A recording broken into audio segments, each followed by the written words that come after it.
you if that's what you are, you know what I'm saying? Don't even be ashamed of believing in the Lord. Don't be ashamed of that. Do what you do. Don't worry about us. We just out here creating content, having a good time. But do not let nobody use that against you. You gotta peep that out for yourself, you know what I'm saying? We at the barbecue and this is how we get down. Okay, guys, let's come through. God was coming. It was coming through. People watching my stuff. We the Gaga True. It get hot in that kitchen, boy. But you still gotta cook. And guess what? People gonna be coming with plates out. And they gotta be fed. You the chef, dog. You cooking.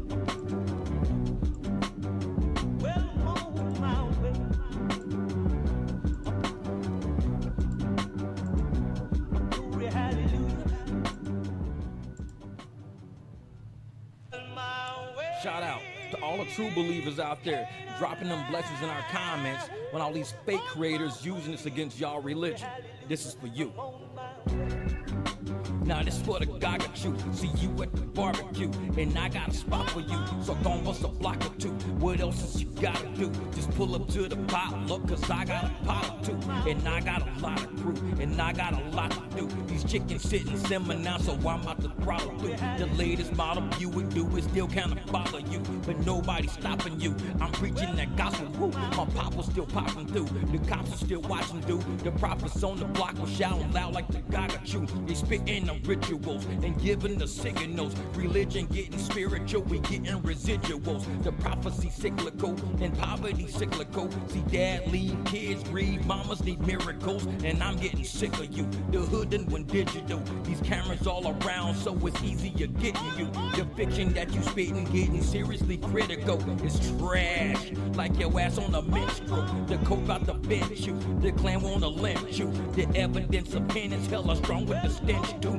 The barbecue I'm grilling for the women and men too. Your hands up in the sky when the spirit's within you, and you just wanna give it to the Lord. You done been through the droughts that you went through, but you wanna win too. It's constantly getting you to the point of a sin too. You gotta get that paper in your pockets, cause rent due. Cause even in Flint too, these criminals sprint through. The government bent you. See you on the bench, dude. Now you at the barbecue, and I got a spot for you. So gon' bust a block or two. What else is you gotta do? Just pull up to the potluck, cause I got a pot or two, and I got a lot of crew, but this for the Gaga Chew.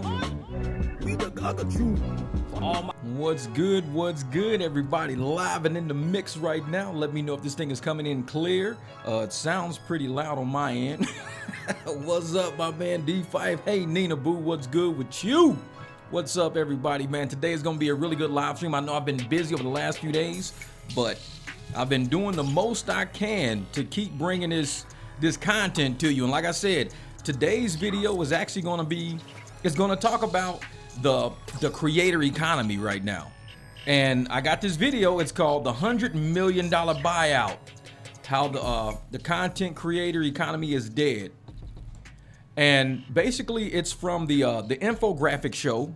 He did a great video. It's a 16-minute video. I'm gonna kind of edit it, review it as we talk. I was gonna do an actual edit review, but I said I'm gonna do this on a live stream because I think it'll be good if you guys see this live and we can speak about it live, because it is a really, really good video. I said I was gonna go live at 3 o'clock. I sent the information out to everybody, and I said I was gonna go live at 3, so I'm gonna give it a couple of more minutes before I get started with this video. But I just wanna make sure that, you know, we get people in here. So I got 3 new candles out back. I made my 3 new candles back there. So if you see the candles back there growing and burning, that's what I put back there. So let me raise them up a little bit. Hold up. So if you can see my candles back there doing pretty well, that's kind of what I did. I've been working on getting my scents together and everything like that. So I've been working on all new candle scents. Man, these 3 smell amazing right now. And I know I do it all the time. I make candles probably like maybe once every week and a half to 2 weeks, because it takes forever for these things to burn. The big candles take me about maybe 2 weeks to burn, sometimes 3, because I don't burn it all the time, but really nice candles. And my girl Shar, you know, she actually won a candle kit from me. I haven't asked her yet, has she made candles yet, but I need to. But in the meantime, yeah, we're gonna get this show going here. We got about a minute to go. Man, Nina Boo, I'm telling you, this is good. And as you can see, I got the Venmo up, the Cash App. If you guys want to support, $1, $2, whatever you want to do, super chats, I don't care. I appreciate you guys supporting the content because, as you know, my channel is going through a change right now. I'm getting out of the old niche that I was in. I'm not going back into mechanic just yet. I still drop my mechanic videos. I'm really doing a little, not really rideshare, but I'm getting back into my private driver content because I'm gonna show people my real life. I'm getting back into the originality of what I've been doing on this channel, the originality. So I don't want to sit up there and do the type of content that you're gonna see in this live stream that I'm doing explains how the narrative being sold, the copycats, the reviews of the reviews of the reviews, and everybody's copying everybody for a reason. Because if you have YouTube Studio, like most of us creators do, and you're getting information on what YouTube wants you to do, they send you a lot of analytics and they say, hey, the last people like that video, so maybe you should do another video like that. Oh, last people like that video. But it's not that they like that video, it's what they fed you. They're feeding you that. What's up, Nia? What's good, woman? So it's not that people are liking those videos, that's what YouTube is feeding you. But YouTube puts it under the disguise of, oh, people like that video. No, because I can do a video that people would like, but YouTube's not gonna recommend it or send it out because it doesn't fit their narrative. And like I said, because I've been talking about that on my channel, I am now getting into the algorithm of other channels that realize the same thing. The infographic show 7 days ago did a video, 279,000 views on this video, talking about just what I've been talking about, 279,000 views in a week. And people are waking up. Some of the comments are crazy. The comments are saying like, hey, it's crazy seeing independent creators are slowly becoming brands managed by companies we'll never see. Feels like we're watching YouTube turn into cable TV again.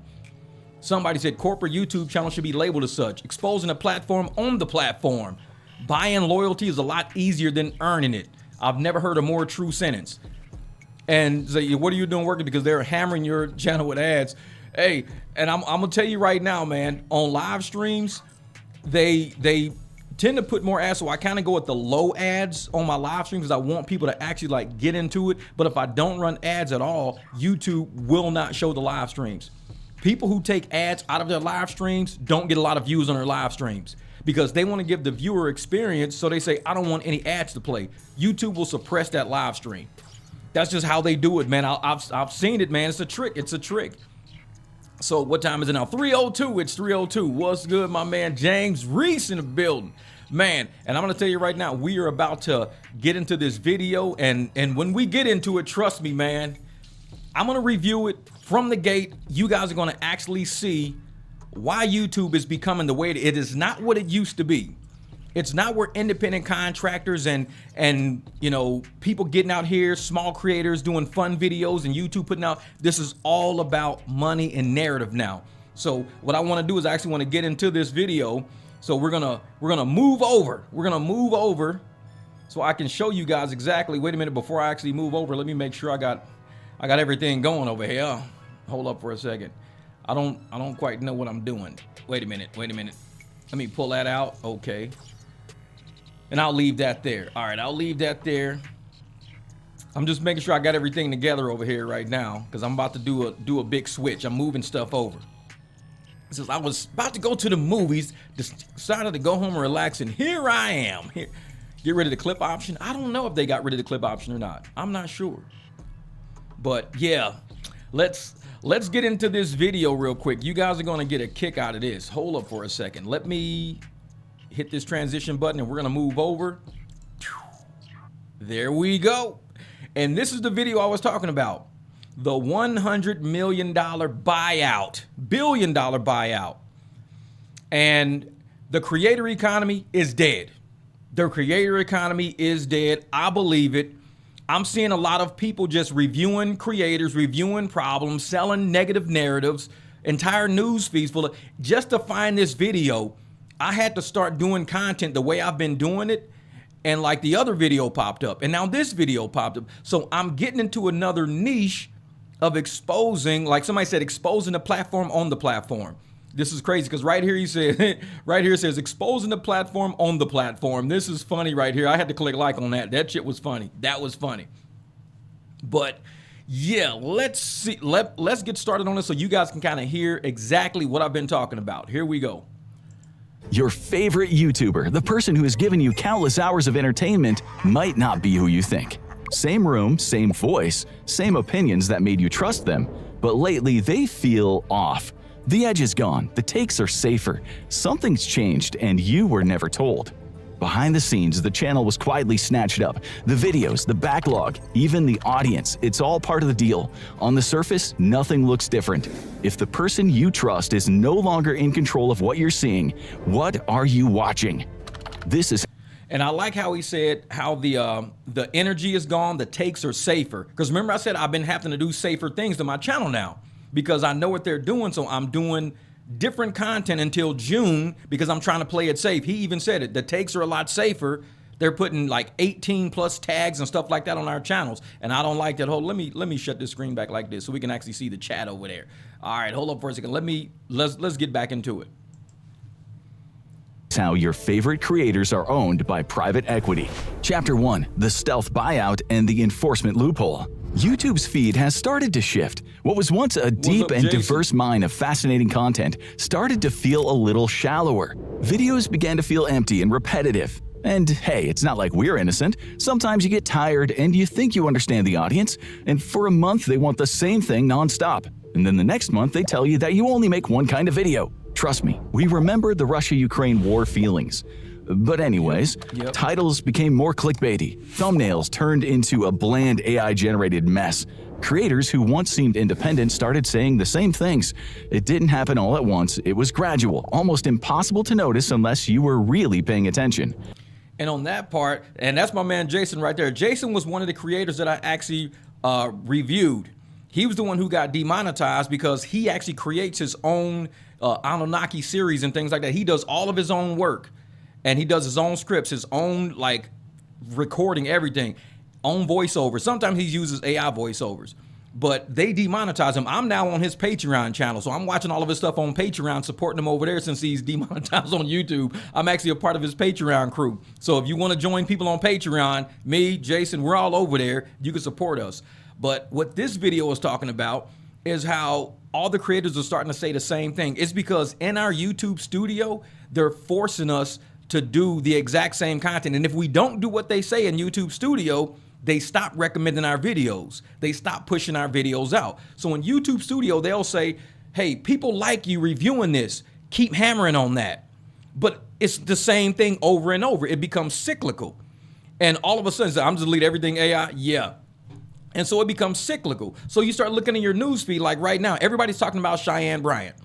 And everybody's talking about her. But it's because YouTube is feeding that and sending that out there, and everybody's trending. They want you to grab whatever's trending because that's what advertisers are buying. They're buying trending topics, not original content. They're buying narratives. Hey, everybody's looking at this. And if they know the same people are looking at these type of videos, they're going to keep selling you the same ads. You're going to start seeing on House of Hypocrites the same ads on my channel, the same ads on O'Shea Duke Jackson's channel, the same ads on No Freezy's channel, because that's the same group of people that they're trying to trap within the narrative.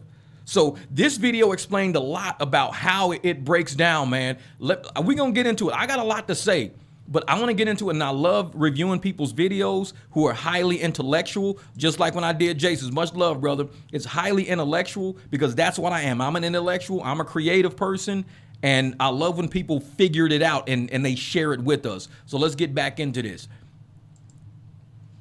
Maybe your favorite creators just got lazy or sold out and started jumping onto trends. Maybe they started copying other channels rather than showing that same fun personality that made you a fan of them in the first place. The truth is much more sinister. The channels people loved and grew up with are being bought up by Wall Street. Private equity and other large investors have poured billions of dollars into buying out some of the biggest YouTube channels. Veritasium, Fireship, Fern, Donut Media, Economics Explained, Simple History, and History Hit are just a handful of creators that have been snapped up. Now, I watch a lot of Donut Media because I do things all the time in the garage. They do things with like mufflers, superchargers, turbochargers. Donut Media has a lot of different channels that actually do like hands-on stuff. I don't know how to put it, but they do a lot of DIY. In Donut Media, you'll see a lot of DIY, a lot of intellectual stuff. So because it's very intelligent, I think they got bought up because they're making people too smart, making people critical thinkers. And when you got critical thinkers out there and people who are too smart, you want to dumb those people down. Allowing Donut Media and all these people to continuously educate us and keep us on that upper echelon of thought, it's not good for YouTube. They want dummies. They want people who are depressed and purchasing things every time you click on something. They don't want intelligent, smart, happy people. They want people who are down, drab, what can I buy? Well, you can take this medication. Hey, get this medication and you'll feel better. Hey, take a vacation here and you'll feel better. Hey, purchase this and you'll feel better. So YouTube is making sure all of these channels stop naturally making you feel better, and they feed our algorithm with shit that gets us depressed so they can sell us things that make us feel better. And I'm telling you, when I found this video, I was like, man, this is crazy. This is crazy. Oh yeah, yep. All these channels, man. I used to watch Donut Media all the time because I'm always in my garage. They're always doing garage stuff. They're breaking down how mufflers work, why they work a certain way, how resonators work. They do all of that shit. And I'm watching that because I'm building exhaust systems. So I'll go on Donut Media and be like, oh shit, they're already doing it. Let me watch them. They got bought up by corporate. Now, this is where we are now. We're dealing with a bunch of regurgitated copycat channels because they're burying channels like that into the algorithm where we don't see it anymore. They're giving us the bullshit now. Let's get back into the video.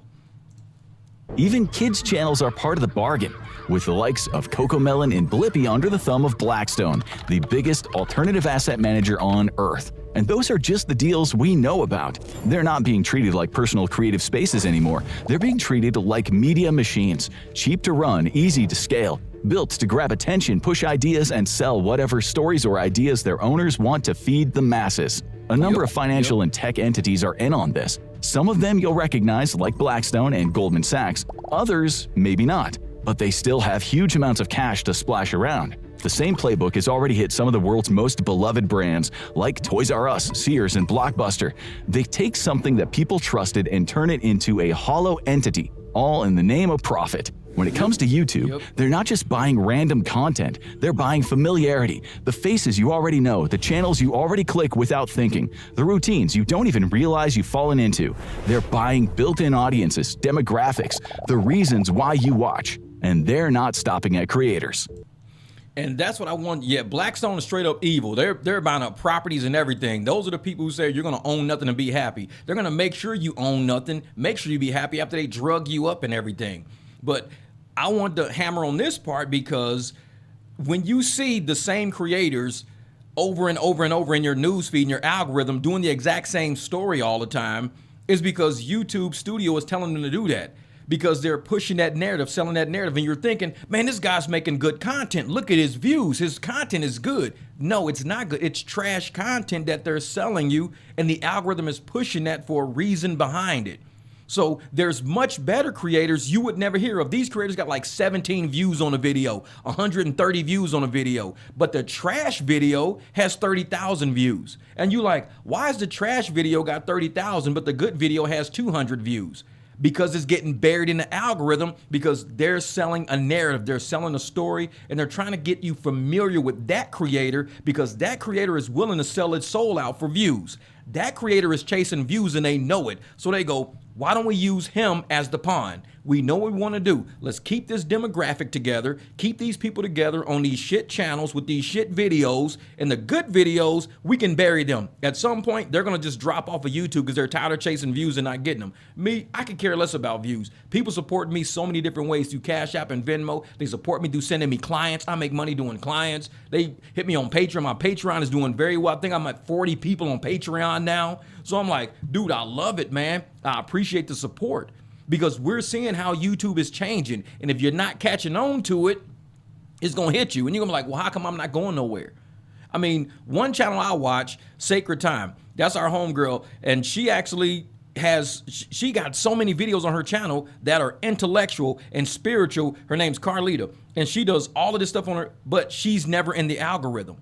You have to go look for Carlita, because if you can't find, because YouTube's not going to put her out there because it's not trash content.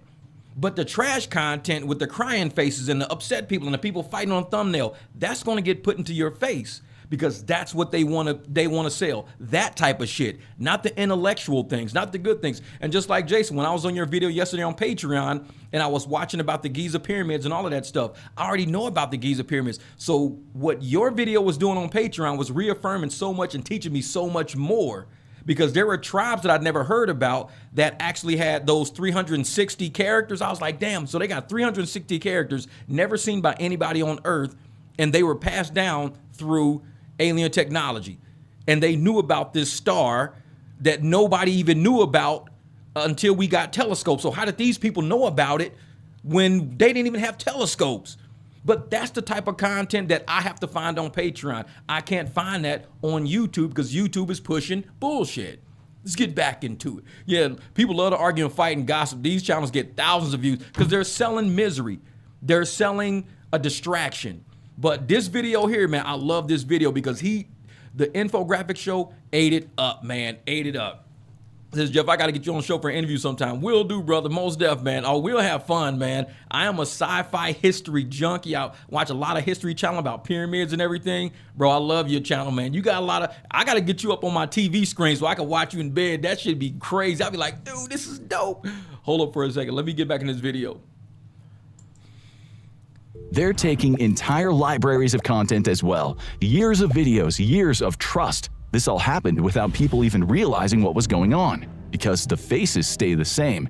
And a lot of people still think the creator economy works the way it used to. A creator makes some videos, builds an audience, and earns money from the views. And all the while, they stay independent. At the highest level, those rules no longer apply, because those private equity firms realize something that should send a shiver down the collective spines of YouTube users. Buying loyalty is a lot easier than earning it. Say a company wants to sell you a product like a smartphone. They could do it the usual way, spend millions on marketing and pushing the message as hard as possible, but even then, there's no guarantee it'll work. You might see it and still not care. But what if they bought the tech reviewer that you've trusted for the past decade? At that point, they don't need to convince you of anything. They don't need fancy marketing slogans or expensive ad slots. They have already convinced you. And here's the terrifying regulatory loophole that makes this whole thing possible. Usually, if a creator accepts to promote a product, they have to disclose it. They have to follow a set of guidelines enforced by the FTC and YouTube itself, among other authorities around the world. They have to put a paid promotion tag on their videos and disclose that they're promoting and advertising a product or service. We have all seen them. Short clips, ads, sponsor segments. Even if you skip them, you know what they are. Whatever you think of them, they're upfront about it because they have to be. Platforms require it, or the content gets flagged or worse, taken down. But if a Wall Street firm buys up an entire YouTube channel and assumes full editorial control, they don't have to announce the buyout to the world. They can keep the new corporate ownership completely hidden. And that's the secret to YouTube right now. Why you see a lot of channels always seeming to have a lot of views, because those channels were bought up and they don't even realize that they're a part of a scheme right now. And they're like, man, I don't know why my channel's taking off. Why is this channel taking off? Remember doing the election campaign and everybody was going viral during the election campaign? I don't know why my channel's taking off. This is crazy, man. I'm getting all of these views. But it was the same trash content they've always done. And all of a sudden, they're getting a lot of views out of nowhere. You're like, dude, my channel's taking off. Man, I got 300,000 views on this video. I got 80,000, 90,000, but they've never done content worth even watching. So when these people are being bought up and everything, people are trying to understand, why do certain people go viral and others don't? Because there's something going on behind the curtain. You may have better content, better lighting, better camera, a better storyline, much better feeling information, but this trash ass content channel seems to be getting more views than you. They're not a better content creator. They're just a bigger sucker. That's it. They're easier to sell bullshit to a certain demographic. That's all it is.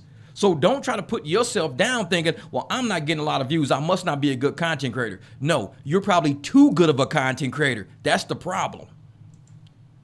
And while federal law technically requires them to use paid promotion labels if they use that creator to shill their products, enforcement is practically non-existent. They can bypass the rules skip the labels, and hope that they never get caught. The creator cashes the check, signs an NDA, and then goes right back to business as normal. Except it's no longer normal. The audience is none the wiser. They still think that they're supporting the same sort of one-person passion project. In reality, they're feeding a corporate entity. The whole thing is a lie.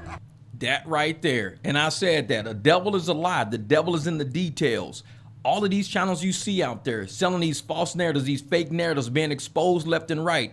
The reason why they did so well to begin with, they didn't have a foot to stand on, no good content to stand on. Now everybody wants to sue everybody and flag everybody like they're quartering all of these people. They want to guideline everybody because they realized their content was trash. So they're trying to delete all their content that they got all paid for and everything, but it wasn't who they were. It was a lie. They were all fake, phony ass people, not even solid creators, but they were liking the views, not understanding why the views were going up. The trashier they produced content, the more views they were getting. But they were selling their soul to the devil the whole time.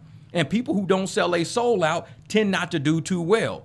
Because you've got to realize the demographic that people are looking for. It is a sinister demographic. They're not looking for the intelligent people. They're not looking for the people who are positive and uplifting. They're looking for people who are negative, poor, destitute, need to buy a new phone to feel better, buy some drugs to feel better, take a vacation to feel better, buy some clothes to feel better. That's who they're looking for. The intelligent people, we're sitting back noticing the game, and I'm sitting there going, you know what? Why is my channel only doing well when I do shit content?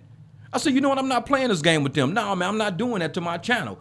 Even with the Lyft and Uber content, I was getting rid of everything because I am not playing the game with YouTube. I see how they're trying to create views and subs as being a key to success. When true success should be if you can sleep at night and not have to worry about waking up in the morning with 50 videos about how much of a trash ass person you are, you're probably doing pretty good. But if you got to wake up every day and you got 50 people coming at you about how trash you are, I don't think you're doing too well on YouTube. You might want to take a break. But one thing we do have to address is that not everyone who sold their channel did it because they wanted to exploit their audience and cash out.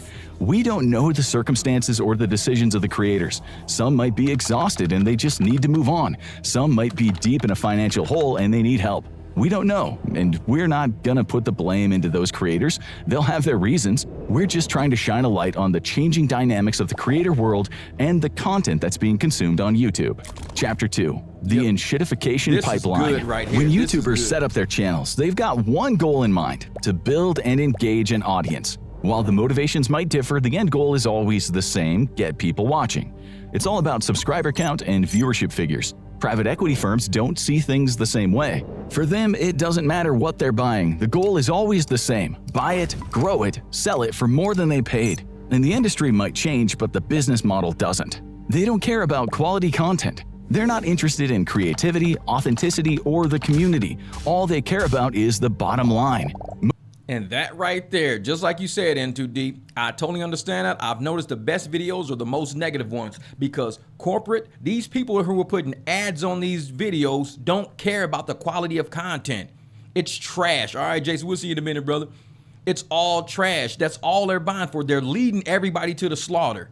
They're saying, hey, everybody, go look at this video. And they're feeding and recommending the worst videos with the worst thumbnails, with the worst titles, with the worst narratives in it. Because if they can get that demographic to latch on to that bullshit, they could sell them something. It's all about money at the end of the day. It's not about good content.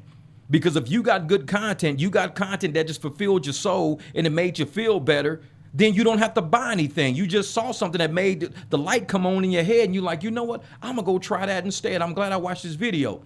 They don't want you to be like, I'm glad I watched this video. They want a video to send you into a hole to be like, man, I need to go take some Prozac, some Xanax. I need to go take something. This is killing me, man. I'm crazy. I need a prescription. I need to go to a therapist, a counselor or something. My marriage is falling apart. My life is falling. That's what they want from you because they don't get anything from you if the video already fixed you. If the video already got you to the point of peace and contentment, you don't need the drugs. You don't need the counseling. You don't need to buy shit. You're good. They don't want people that's good. They want people who are going down in that hole so they can drag you out of the hole with the shit they sell you. I'm telling you, man, this is getting too easy to see. Most of the time, they'll pay around 3 to 5 times a channel's yearly earnings just to buy it outright, or they'll structure it differently. They'll take a majority stake, maybe 50 to 80%, while the original creator keeps the rest. That's often the better approach because at that point the creator isn't just a creator anymore, they're a shareholder in their own channel. And that changes everything. They're tied to the investment firm that bought them. They share the same interests to grow the channel and sell it for as much as possible. Either way, the control shifts. Investors need to find ways to increase both the amount of profit they generate and their overall values. You might think that a smart way to do that would be give the original creator the freedom they need to keep doing what they did that made them successful. The classic "if it ain't broke, don't fix it" approach, but that doesn't work for investors. They don't want slow, steady growth. They want rapid returns. They want costs cut to a minimum. They want optimization in every area. They don't just buy 1 or 2 channels, they buy a whole bunch of them. Records show that some of the biggest investment firms have purchased groups of channels, often with similar styles, audiences, or themes. Then they use a tried-and-true investment trick called multiple arbitrage. The way it works is simple. Firms roll up multiple entities into one big package. You could buy up 5 different YouTube channels, each making $1 million a year. Individually, each one will sell for around $3 to $5 million. But when you combine them under one owner, they're no longer just separate channels. They become a portfolio. And that portfolio can sell for far more, sometimes close to 10 times the combined earnings. And the craziest part of all, it doesn't even matter if the content is good. In fact, it can get noticeably worse. The channels can even lose some of their audience, but they still make insane profits for their investors because Wall Street cares more about scale than soul. There it is. They care more about scale than soul. They will sell you trash shit content, have your entire news feed filled with, oh, this is crazy, oh, these people are gonna die, oh, the end of the world is near, oh, this person is now divorcing this person. They will say, sell your soul. We will give you money. Keep making that trash content. And they do that because I see it in my analytics. In my analytics, they say, well, Jeff, the videos you're doing right now, your audience doesn't want to see. Of course, because you gave me an audience of people who want to see bullshit. That's why my channel grew so fast, because YouTube says, if you're going to do this shitty type of content, Jeff, we got your back. We'll give you 2,000-3,000 extra subs a month, 4,000 extra subs a month. Just keep making the same trash content. Don't go back to making money. Don't go back to telling people how they can live better and how they can think better and do better business moves. Don't do that. Keep making the trash shit. We're going to give you 3,000 subs a month, tons of views. We're going to put your videos in an algorithm. But if you go back to doing your good shit, we're going to slow your channel down, Jeff. And I'm like, then slow it down. I'm back in the street making money now. I'm gonna go over to Patreon. I'm gonna do something different with my life. I'm not gonna sell my soul out just so y'all can keep eating off me, pushing people down deeper into a hole of negativity. I can't do people like that. I've never done people like that. I will explain the situation and put the solution on the back end of it, but I can't just keep putting people in a hole mentally every day, waking up on my channel, putting people in a hole. It don't feel good to me. I can't drive up in something nice and have a great life, but I'm not teaching other people how to do the same thing. All I'm doing is giving them shit content all day, not worried about them, not worrying about them making money, their life, they're bringing, and in return, I get everything. It's selling your soul to the devil. That's all it is. You're selling your soul to the devil. And I can't keep all these damn thumbnails of tragedy and mayhem and chaos and negativity. At some point, it starts getting to you. And you say, this is not my life. I have a really nice Jeep I like to ride around in. Why don't I talk about that? Nope, we're not gonna let nobody see your video if you talk about riding around your Jeep. I hang around some really nice people. Nope, we're not gonna let you talk about the nice people you hang around. You've gotta sell some shit, because that's what we're into. We gave you all of these people 3,000 extra subs that month, and you're gonna tell me that you don't wanna sell them shit no more? You wanna sell them something good? We gave you these people to sell them something bad. And if you don't sell them something bad, we're going to slow your videos down and we're going to slow your subscribers down. How do you want it, Jeff?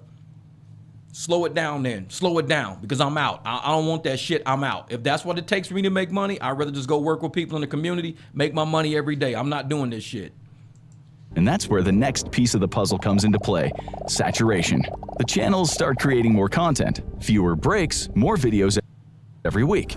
If a creator is making $10,000 a week on one video, investor logic means that they could be making $70,000 a week with 7 videos instead. And at that point, the creator isn't really deciding anymore. It's no longer about what they think their audience will enjoy. It's about making videos that are proven to perform. It's not about being unique or creative anymore. It's about latching on to trends, riding hype trains, giving the masses what the data says they want. This is where the rot sets in and the enshittification pipeline takes hold. Investors look at how the creator's channel is actually built, the researchers, the writers, and editors who shape every video, the designers who built the visual identity over time. To them, this isn't a close-knit creative team. It's overhead, and overhead gets cut. Videos that were once carefully researched and painstakingly pieced together by people who cared about the end result are now churned out by content mills or generative AI models. Why pay a researcher to uncover interesting trends and topics when you can just ask AI to generate a listicle for you in seconds? All of a sudden, a channel is producing more videos. That might have once been a good thing, welcomed by its audience. Instead, viewers are left wondering what went wrong. Because as the quantity increases, the quality declines. Those wonderfully researched and flawed yet unique videos they fell in love with have gone, and in their place is little more than AI-generated slop. Videos that are just about good enough to keep people watching long enough to see the ads and the promos, but leave the audience feeling empty. And see, that's all it's about. It's about seeing the ads and wanting to buy something. But if you feel empty even after that, they have no use for you because they want you to feel like I need to buy something. I need to buy something so I could feel better. I need to click on something so I could feel better. Ooh, what was that commercial I just saw? I need that. That's how they're going. And they're listening through your phone. They know you're talking about lawnmowers. They're even talking about, I need a new belt. So they're going to show you some Macy's and some Sears shit all the time. Hey, we got a sale on men's belts if you need a new belt. Like, damn, I actually do need a new belt. Man, I'm so glad I saw this ad. That's what they're looking for. And now that they're getting rid and demonetizing all the people who are using AI is because YouTube itself wants to keep AI in-house. If they have their own in-house AI, that means they keep all of the AdSense. People who are original, people who talk original, it's not going to be a lot of those people left because YouTube is only using the original creators who are willing to sell bullshit. The original creators who are selling good content are going to have to move to places like Patreon, Twitch, and Kick. They've got to go somewhere. If you're selling bullshit, you're going to be able to survive on YouTube because that's what they're looking for. If you're a good creator, you're not going to be able to do anything. He says, bro, you about to get 20 ads for belts now. For real. And it's like, and that's the thing. You're not going to be able to get anything because you're doing good content and they're looking for trash content. You're going to, all of the AI you see is going to be demonetized AI created by YouTube, but there's ads going to still be running on it because they get to keep all of the ad revenue in-house. So you may say, well, I thought they didn't want AI. Oh, they want AI. They just want to demonetize it. They don't care if you do AI. They want to do it in-house, keep the money in-house, and have you doing AI for free. Have you doing videos for free. Because if they didn't want you to do AI, they would just kill your channel. And you couldn't produce nothing. You can't upload anymore because you're uploading AI. They don't care. They want you to upload AI because they can put ads on it. They want to keep the money in-house, so they demonetize you for it. It's working for free, just like Uber and Lyft. If Uber keeps sending me rides and I keep accepting them, but Uber says, we're not going to pay you for it. But I'm like, but the rider just paid $100. Yeah, but you're demonetized on the app, but you're still taking rides on the app.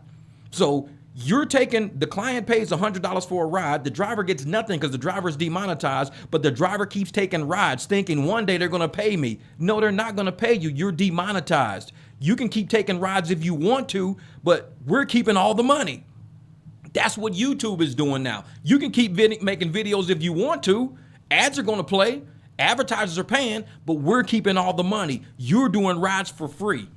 I ain't doing no ride for free. I wouldn't do it, dude. You can see it in the before and after of some of your favorite channels. That tech reviewer or drama channel that you loved had texture, soul, life. It wasn't perfect, no one is, but the content itself made up for all that. It was original, it was real. Ideas and videos that were crafted with care, presented by people who took pride in what they were making.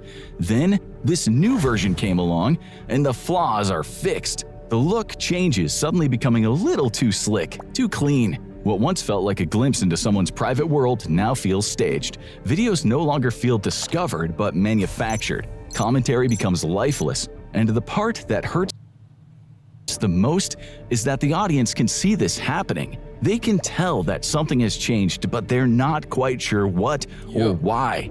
Some fake. even blame or gaslight themselves. Maybe they've grown out of a creator that they once loved, or that their tastes have changed. Often, that's not the case. It's not just you, and it's not just in your head. Your favorite creators have gotten worse, and it's not because anyone got older or changed their style. It's because these independent creators have been absorbed into corporate machines, leaving their audiences alone and confused. Chapter 3: The Editorial Hijack. If this were all just about boring videos, that would be annoying, but not exactly a crisis. Unfortunately, that is not the case. AI slop and lower quality content aren't the end result of the whole process, they are just byproducts. The real danger isn't that you have to sit through videos that are barely half as entertaining as they used to be, wondering why your favorite creator seems so soulless. And I'm going to tell you right now, AI videos are not bad videos. All the movies we're watching in the big cinemas are AI. When you go watch DC, Marvel, comics, and all these videos, when you go watch a movie in a big cinema, that's all AI. It's CGI and it's AI. It's all of that stuff. So when they're trying to say this narrative that AI is bad, it's not bad. It's only bad when somebody sitting in some little third world country is mass producing it, throwing it into the algorithm for America, taking American ad revenue back to their little small country. That's the bad part, because YouTube is allowing that. They're allowing people from other countries to get into the American higher paying niches for monetization. They're flooding the algorithm with just AI content, and they're taking all of the money out of our economy back into their economy. That's the bad part. AI is not bad. I've watched this AI trilogy. It's this guy, he makes cartoons, but it's like, it's not really cartoons. It's almost like video game type movies. And they look like, let's say you play like Caliber of Souls, that game Caliber of Souls with the fighting tigers and all of that stuff. This guy, he actually makes like movies like that. And it's a storyline. And it's like they get powers and they like go into caves and they get it's the best. I mean, I sit and I watch all the trilogies that he makes because it's cool. I think people are scared of creators like that, taking money away from major studios, because I'm interested in what he creates. I love watching his stuff. And I'm watching it and I'm getting paid. He's getting paid. He's becoming a millionaire from his home making things that I enjoy watching. So why would I want to get up and go to the movie and pay some major studio when I can sit at home and just wait till this dude produces another trilogy? That's what they're scared of AI for, because the average person like you and me can sit at home and become a multi-millionaire creating what big studios create. They create it all the time. Yeah, go watch Mortal Kombat. Yeah, because it's all AI. It's all AI. And I don't mind AI. I think it looks good. CGI, AI, it looks pretty good. It helps make the movies a little more fun. You got Mission Impossible. They use CGI, AI, everything. All of these big studios are using it, but they're upset at the fact that anybody can do it now. You could go download an app and create your own movie right here and become a millionaire off of a movie. And what is a big studio going to do? Nothing. They can buy it from you, say, hey, we like that movie you produce and everything. Can we buy the rights to that? Or they can dissuade you from doing it by saying, you know what? How about we just demonetize this person, not allow them to make it, and it's going to make them not want to keep making it. Because if you keep making AI videos, you're not going to get paid for it like how the big studios get paid for it. And you're going to eventually stop and do something else because you got bills and shit to pay. So they're forcing people to do other things instead of saying, I want to keep creating content and I want to use AI to do it. I don't see a problem with AI. Some of it is sloppy because it'll be like somebody will find a puppy in the woods and you can see it's a fake story. Oh, I found this puppy in the woods, but the puppy don't have no back legs and shit like that because it's just the stupidest AI they created just to get people to watch the video. It's like, oh man, I found this wolf in the woods. It's a wolf puppy. It's like people are like in the comments like, where's the tail at? This wolf don't even have eyes. It's AI slop. Somebody use AI to do it. You can see when somebody don't know what they're doing versus somebody who really does very, very well with AI. And I like to watch those. Because there's this guy who does that with video games. He plays video game movie trailer part. He beats the levels. Is that what you're talking about? No, this dude, I'm gonna try to find this guy because it's actually, I know I got it in my queue somewhere because I watched it maybe about 2 months ago.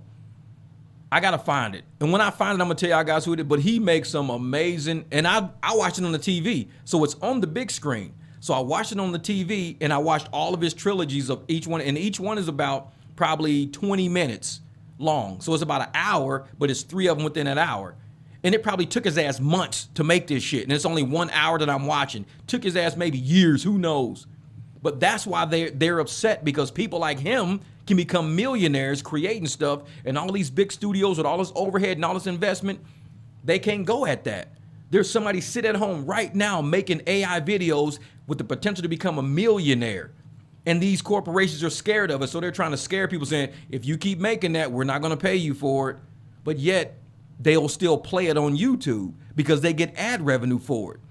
If they didn't want AI to be played on YouTube, then they shouldn't run ads on AI, but they do. I'm telling you, man, it's a game, man, it's a game.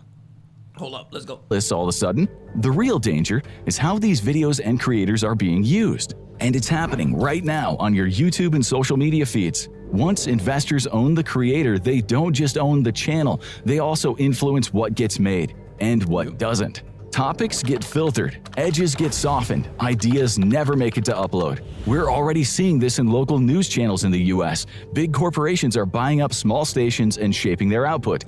They are scripting segments, standardizing messages, and pushing centrally produced commentary into local broadcasts.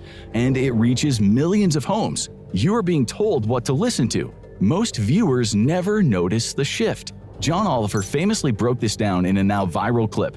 Dozens of local anchors from network affiliates across the country read the exact same news script word for word. That's the fear. That is the end goal. Because once content is owned at scale, it stops being independent, even if it feels personal and familiar. Massive investment firms aren't held to the same level of visibility as individual creators, which means acquisitions can happen quietly. They can take over your favorite channels and shape what that channel becomes, from the topics and the tone to the direction it takes. And that's why I said, when you look at all of these channels on YouTube, all down your feed, what do they say? Oh, thank you for the super chat. I appreciate that, Jason, man. Thank you, brother. Appreciate it. And like I said, man, I'm a forever fan over on your Patreon, man. I'm forever on there. I'm never gonna cancel my subscription, bro. I might have to upgrade it too, man. Let me make some more money out driving. I'm gonna upgrade my subscription, but I had to at least get over there and support you, man. I had to do it because I support real content, and you were telling some real, true shit with history, with the Anunnaki, with all the tribes that are here on the planet. Man, I love it, man. The historical content you got is deep. That shit is deep. And I love watching stuff like that, man. I appreciate it. So like I said, man, if you guys want to know about the Anunnaki connection, go find the Anunnaki connection. And he's on YouTube, but he's demonetized on YouTube, but we're supporting him over on Patreon now. I mean, he has some. You'll see he's got 2-3 hour long videos, which is perfect because if you got to get up in the morning, start playing it.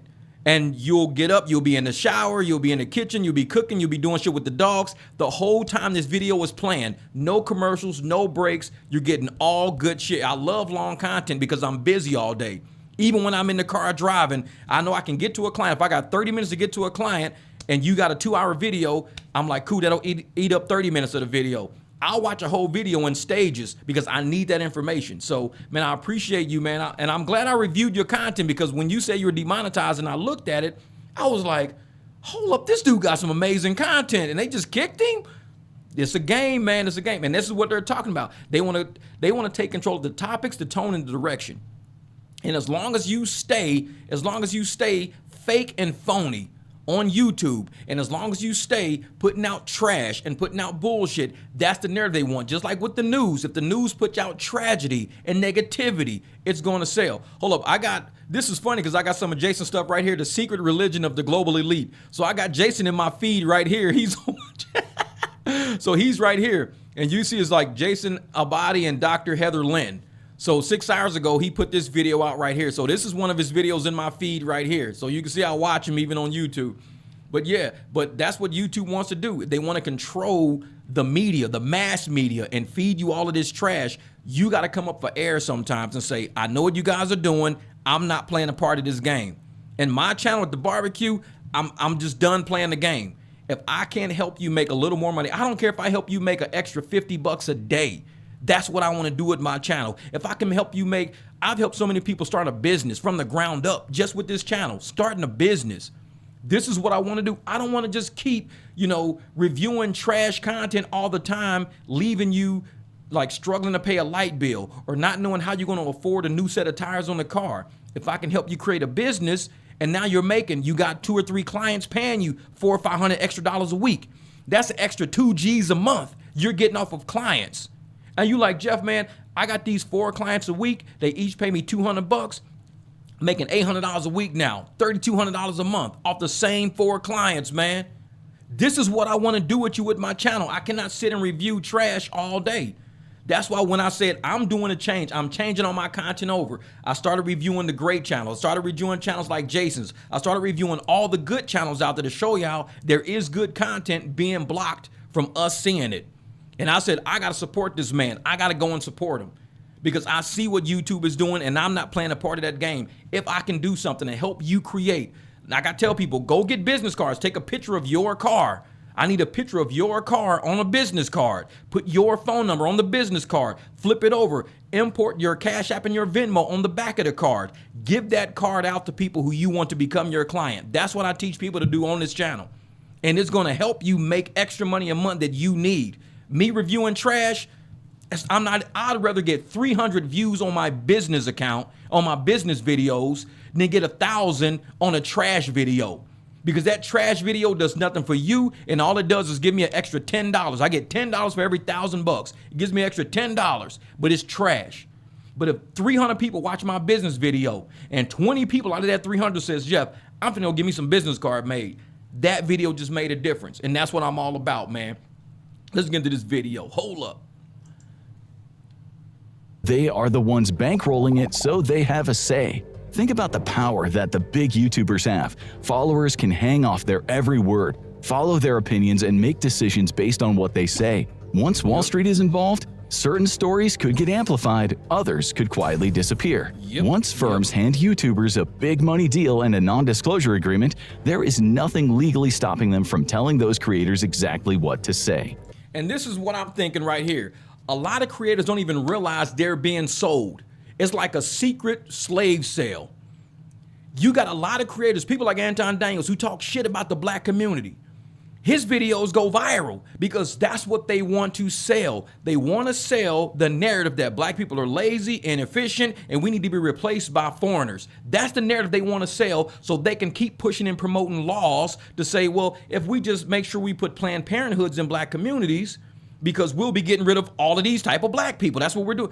No, that is a small cusp of who we are as black people. Those people who do that kind of stuff do not indicate it for all of us. They do not indicate who we all are. They don't do that.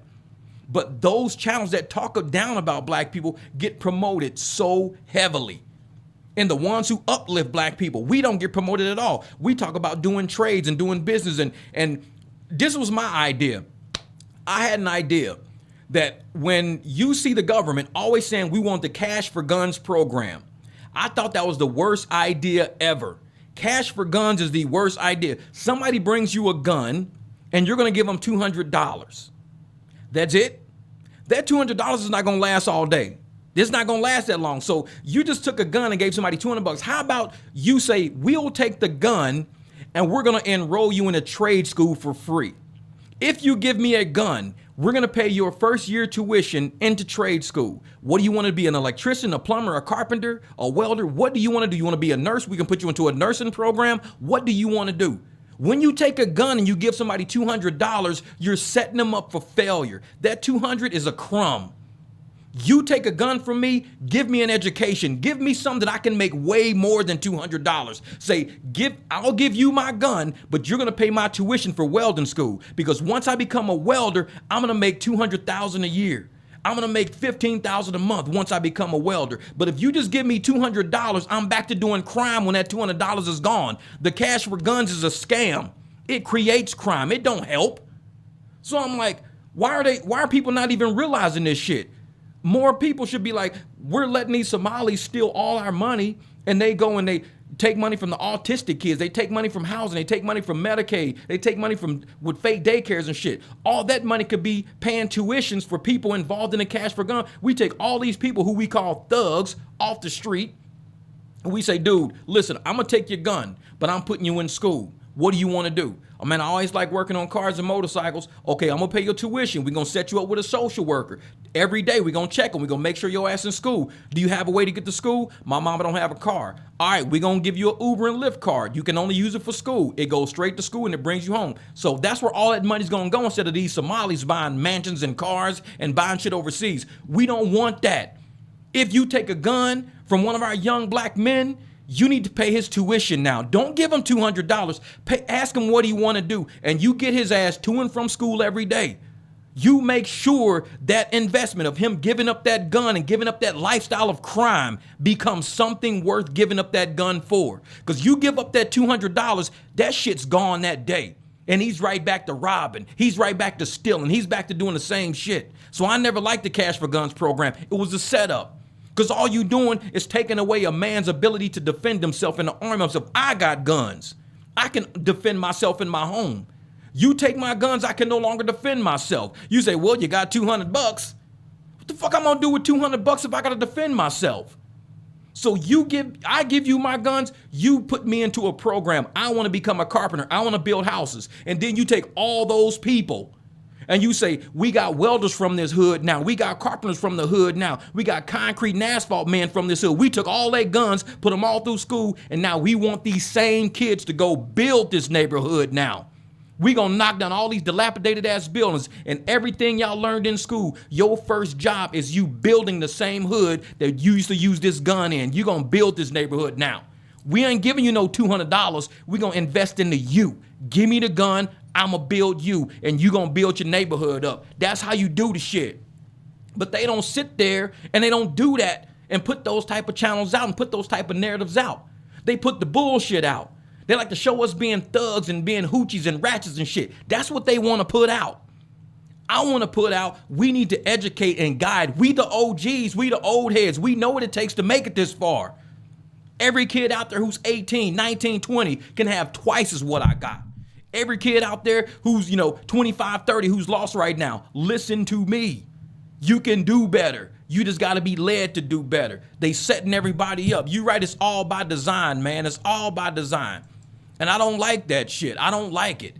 Because not enough people are talking about how we can help our hood get out of that mindset of crime and start taking pride in the shit that we build. We shouldn't have to sit and watch other people build our neighborhoods. We can build it ourselves if you train us and give us the trade school knowledge to build. We can build this building. I can do the wiring for this small business. I can do the infrastructure and network for this business. I can do the concrete and paint for this business. But you've got to invest in me so I can learn how to do it. And ain't nobody making that investment. Man, don't get me started on this shit, man. These aren't just any firms. They're big private equity firms like Blackstone and have their hands in everything: healthcare, real estate, energy, even the military. If a firm controls a network of so-called independent YouTube channels, collectively reaching tens or even hundreds of millions of people, they don't need to buy news stations. They already have distribution. They can shape what gets seen, what gets repeated, and what reaches mass audiences in the first place. And it all happens through channels that still look completely independent on the surface. Chapter 4. And that's what I wanted to talk about, the independent narrative. Because a lot of us look like we're independent channels, but in our YouTube studio, they're telling us what's going to get us views. We're selling you guys a narrative. And when I don't sell, you can tell that I'm not selling the narrative because look at the views of all my videos. Look at all my video views. I went from like 10,000, 30,000. I had a 92,000 view video, all these. Now I'm down to 600 views, 400 views because I'm no longer selling the narrative. I'm not in the pipeline no more. So when I'm in the pipeline of in-shitification with the bullshit, oh, I'm doing amazing. My videos are going nice. But I'm selling myself out for no reason at all. For what, an extra 10, 20 bucks? YouTube pays me like $1,000 to $2,000 a month. I can make that shit in a day. I've proven it. I can make that in one day. Why am I waiting 30 days to be paid what I can make in one day if I get my ass out that front door and work? I'm not a cheap trick. But YouTube is treating people like cheap tricks. If all you're gonna give me is $1,000 and $2,000 to sell out my own fucking community, not worth it. You wanna give me $100,000 and say, Jeff, what you gonna do with $100,000? Oh, we finna have fun. I'm finna fucking start a whole scholarship program. I'm finna go out. You think Cash for Guns is bad? No, we finna put kids through school. We finna start a whole mechanic shop where people come in and learn. We're gonna have women learning, men learning, because women get taken advantage of at shops too. We're gonna have a lot of people learning shit. You give me $100,000, shit, I can't spend that. There's no way I can spend $100,000 or $100 million. I can't spend $100 million, but I know who can. The community could spend that shit, because we can do some amazing things, and we can flip that 100 million into $1 trillion. Everybody become worth something now. That 100 million me spending, giving it back to car lots and shit like that, nah. I like used cars. I don't even like new cars. I like used cars that I could work on. So what, I go pay 5-10 grand for a used car? I still got $100 million. So you use that money to invest in the people, and you flip that money into trillions. That's the trick to it. They don't want to tell you that though. Hold up, wait a minute, let me get back in this video, hold up. The death of the indie web. This isn't what YouTube was supposed to be. It was once a site where anyone with a camera could effectively run their own personal TV channel, and for a while that all worked. YouTube didn't just challenge conventional media, but it largely overtook it. People began watching their favorite creators over tuning into cable stations. Individuals who started off as nobodies became somebodies. Audiences formed communities, and they followed their favorite creators, eager to see what interesting ideas they'd come up with next. It was all built on authenticity, real people, real ideas, real feelings. But private equity firms are taking that away from us. The bedroom creator has become an endangered species. Thumbnails are now designed by committee. Video ideas come from analytics. Sometimes even AI. Scripts are shaped by marketers, and personalities become brand assets. YouTube starts to look like the thing it was supposed to replace. And now, every time you feel a connection with a creator, every time you think what they're saying is honest or personal or real, there is something else sitting behind it. Investors, incentives, profits. They may not be visible, but they're always there, and they're shaping what gets made and why. At the end of the day, you might not care. If the content stays the same and it doesn't influence anyone's opinion, why should you? It's entertainment. It's no different from going to the theater to watch a Marvel movie. We do need to say the infographic show is 100% independent, and we always have been. We're financed by the ads you see, by the sponsors that we mention in the videos, and by the members of the channel. Can we say it'll be like this forever? We definitely hope so, but YouTube is changing. Who knows where it'll be in a few years' time? Honestly, we might not even have this job by then. AI slop is taking over the platform. We make a video and 1,000 more appear within hours, and they're all AI generated. Our scripts get regurgitated. AI is faster than animation. We're competing for views with every AI slop channel. Do we use no AI in our production? No, we can't say that. We use it as a tool, not a replacement. We use it to change text on a thumbnail, where before it would need the producer to have Photoshop experience. We use it to auto-generate sheets, so our directors can break down a script. We use it to upscale a video from normal HD to 4K, so it's more TV-friendly. But our research, our writing, our animation, everyone's favorite voiceover, that's all 100% human. We can't predict how things will evolve. We can only see where things are going. But the worst part of it all is this doesn't stop at YouTube. It's part of a much bigger system, one that touches everything from the food we eat, to the clothes we wear, to the information we're shown every day. If you want to understand how deep it really goes, you can find out. But that right there was the video right there that I watched the other day, and I think, Jason, you said you watched it too. You saw the same thing. Like I said, it's at 279,000 views in a week. The infographic show, I already subscribed to these guys already because I want to support their content. I like what they're doing because they're telling the truth, man. They're keeping it 100. They being true about it, man. So I definitely want to make sure that, you know, if we're gonna actually do this thing, this channel, we're actually gonna be a community. We've got to take what we see on the internet off the internet and involve people that we like. When I'm talking to young men in the car, young women in the car, I'm having straight up conversations with them. I had a woman in my car yesterday. I took her from her job Target. She actually did an Uber Black ride too, from her job Target to her house. And she's got one more year in the ASU psychology program. So of course I told her about Dr. Brown. I said, well, there's this fake psychologist out there right now. And I said, what you should do when you get your psychology degree is start a YouTube channel. I said, because there's a lot of people out there that need psychological help that don't know where to turn to, and they're going to review channels who are just reviewing trash and reviews of reviews, and people reviewing reviews of reviews. Everything's scripted, everything's trash, everything's following a narrative in the same exact pattern. When you see people like Dr. Romney, she's the lady who I used to review all the time, who talks about narcissism all the time. When you review actual people who are professionals at it. It helps you see through a lot of the bullshit that you see on YouTube. And I can spot a narcissist a mile away now, all because I've watched that psychologist, Dr. Romney. Because of watching her for so long, I can pick up on the signs. And I appreciate psychology, the true field, not the bullshit, Dr. Cheyenne Bryant bullshit field. That's vanity, fake psychology. I want the real stuff.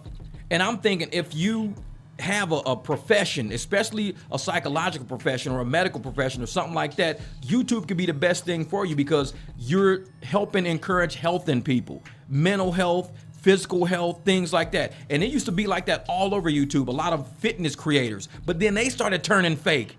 The fitness creators started going out, getting Botox, getting, liposuction, getting all this shit. That's what they started doing. Instead of all these fitness creators, doing things for real, the fitness creators started being phony. And so people just stopped watching fitness creators because it all became lies. People started, staging, like he said in the video, people started staging content, doing what was in the script inside of YouTube Studio, saying, hey, people really like this video, and it's hard to keep being fake forever.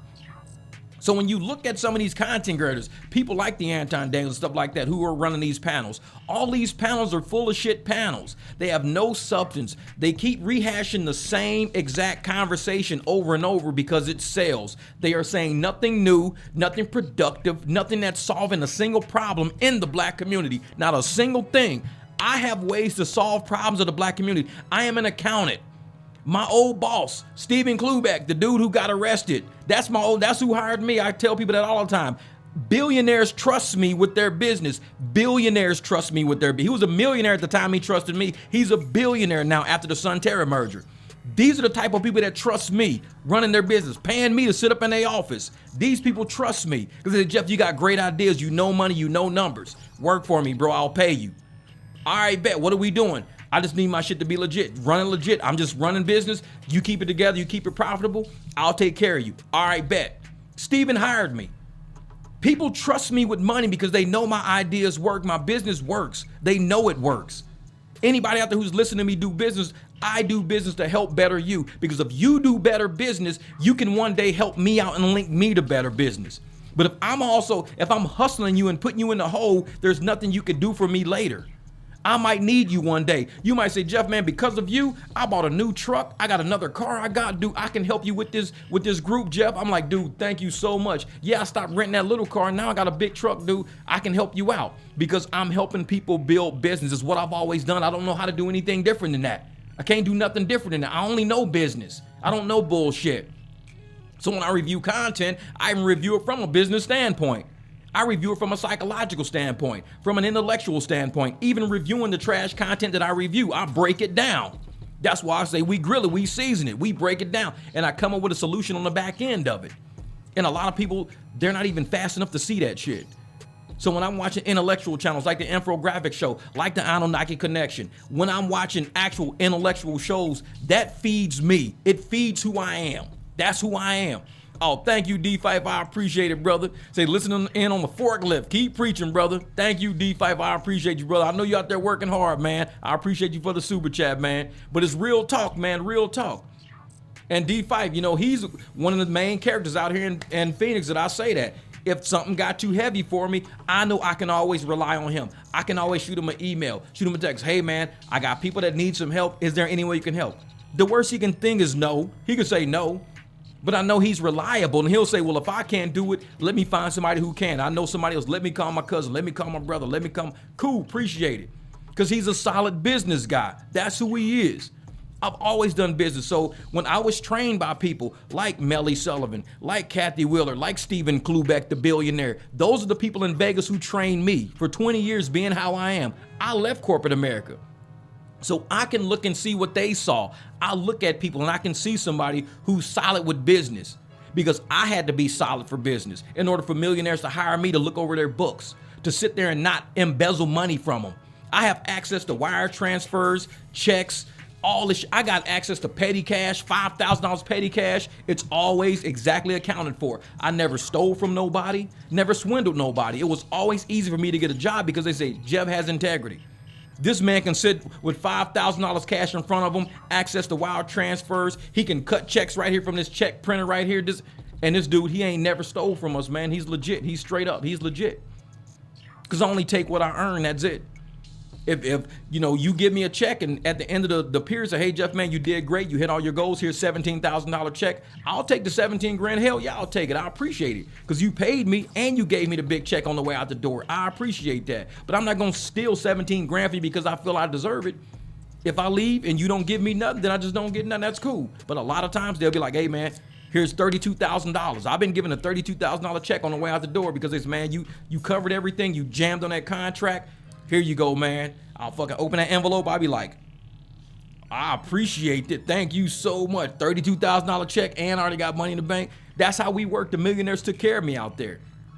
So when I see people, I look at them the same way people looked at me.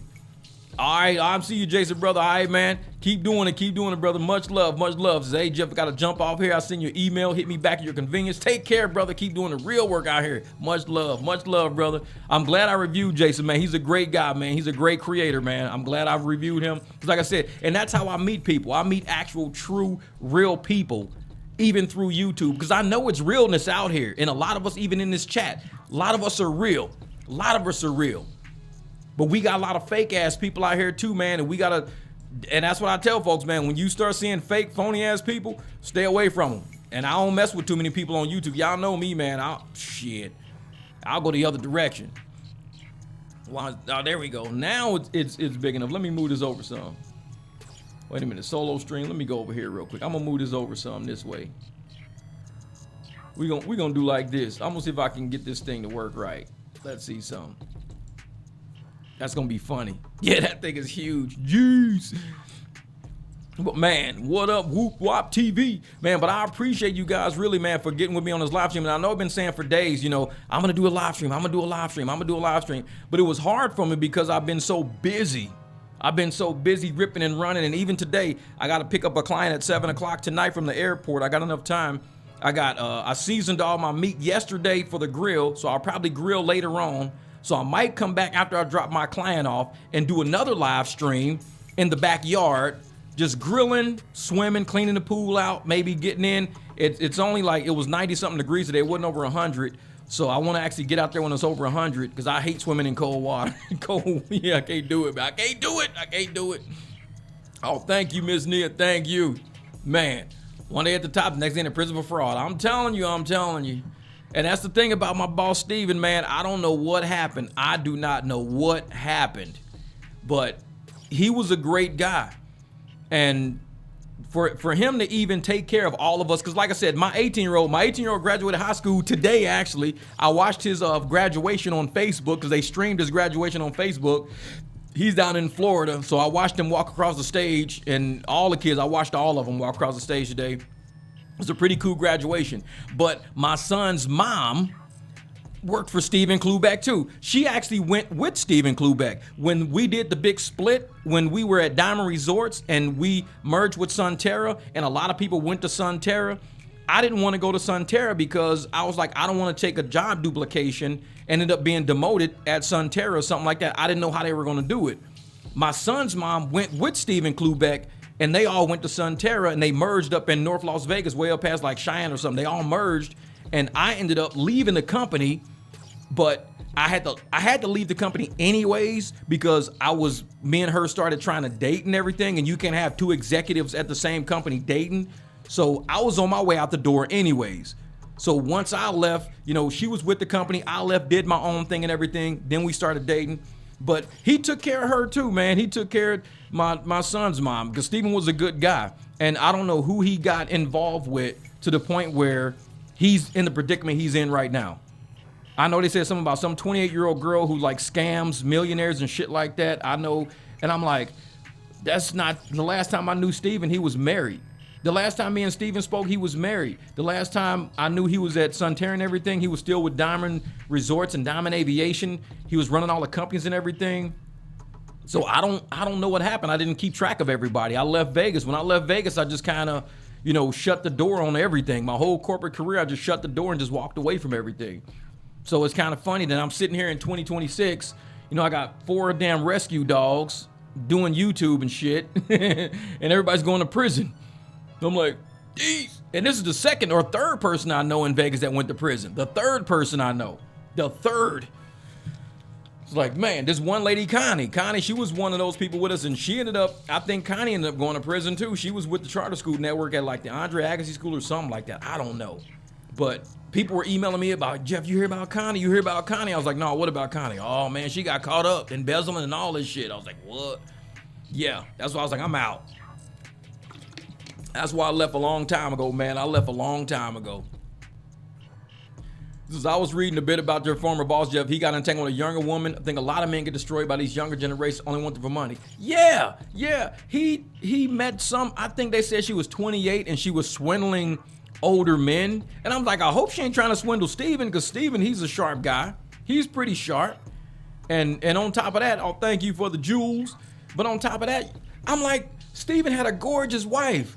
I'm like, how do you leave a wife who's helping you run your business? Gorgeous lady. She's on top of everything. She wasn't the nicest lady, but she was married to a corporate guy. She was married to the corporate CEO, the millionaire, so she couldn't be nice to everybody. She had to be cutthroat at some points. She wasn't always nice, but she was solid. She had his backbone. She kept him away from all the troubles in the world because she was just like that. And then to find out that he was with some little young girl, and I'm like, wait a minute. I'm like, Steven would have, no. But like I said, man, people get caught up. And I'm sitting out here, divorced, happy. It's like, I'm divorced. You don't see me running around no little 20-something-year-old girl getting in trouble. Hell no. It's like, I got 4 rescue dogs and I barbecue all the fucking time. That's my day. I build shit around my house. That's all I do. I drive my clients around when they text me and they need me. I don't mess around. And I feel bad for Steven because, like I said, he's a good guy. He's a Democrat, or he was one, and I was a Republican, but he was always a good guy to me, always a good guy. And I don't know what happened. Just like, he just got caught up with the wrong people. But he wasn't like that when I worked for him. He wasn't, shady. Because they're saying he tried to pay witnesses off or do something with witnesses to the crimes. He tried to intimidate them or something. I was like, that's not even his personality. That's not even Steven's personality. He's not... I don't even know how he got caught up with Eric Swalwell. Because I'm like, that's not even Steven's personality. I know this dude. I worked for this dude for 3 years. Almost every morning we had meetings. I talked to this dude all the time. That's not even in his personality. And I'm like, man, I don't know what happened, but life changes. Like I said, I used to be corporate, and now I'm anti-corporate and more relaxed. So people do change. So maybe Steven changed. Apparently he did change. But I was a certain way. I was always wearing a suit all the time. I was always on my shit. I was always, business. I was always emails. I had 2 phones all the damn time. Now I don't even answer my damn phone now. It lights up. I look at it and I'm like, okay, I'm not worried about that. I used to never let a phone call because the phone call in corporate is always money. It's always business. Always answer the phone. I had 2 phones. I had a BlackBerry and a real phone. No, I don't even answer my phone no more. Everybody changes over time. So Steven changed, and I respect him, his brother Richard, and all that. I respect those guys, and I don't know. I wish that for the best. I hope that the shit's not true, but if it is true, you gotta pay the price, man. You gotta pay the price. So if Steven ever says, hey man, I heard you on a live stream, Jeff, I've been wondering where the hell you been, bro. I'm enjoying life, man. I appreciate you giving me a chance to work for you and everything like that. And I appreciate, you really took care of me at a point in time, and you took care of my son's mom. You didn't know she wasn't my son's mom at the time because we weren't dating yet, but her name was Diana Sherry back then. So she worked for him in a totally different department with Donna and all those people. And so he hired her personally, and he hired me. But at the time, me and her, we didn't date. We started dating after I left the company. So I appreciate him for taking care of, both of us, because of him, we had an 18-year-old son graduate today. Treasure Gulf Coast or whatever like that school he went to, he graduated today. I watched it on live stream, man.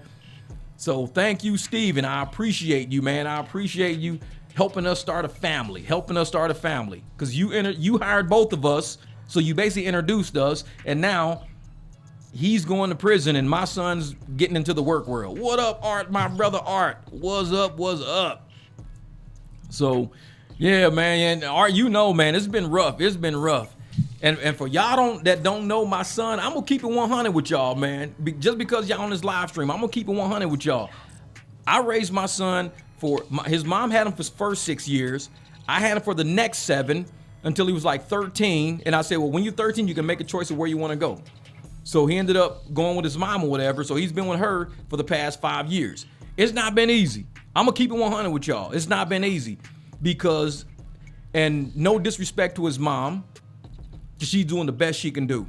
That's all I can say. She does the best she can do, and I know it because she's always putting her best foot forward. But a young black man is always going to try to push the envelope, especially when he's with his mom and his dad's not around. Especially. That's why black men are so critical to need to be around their young sons.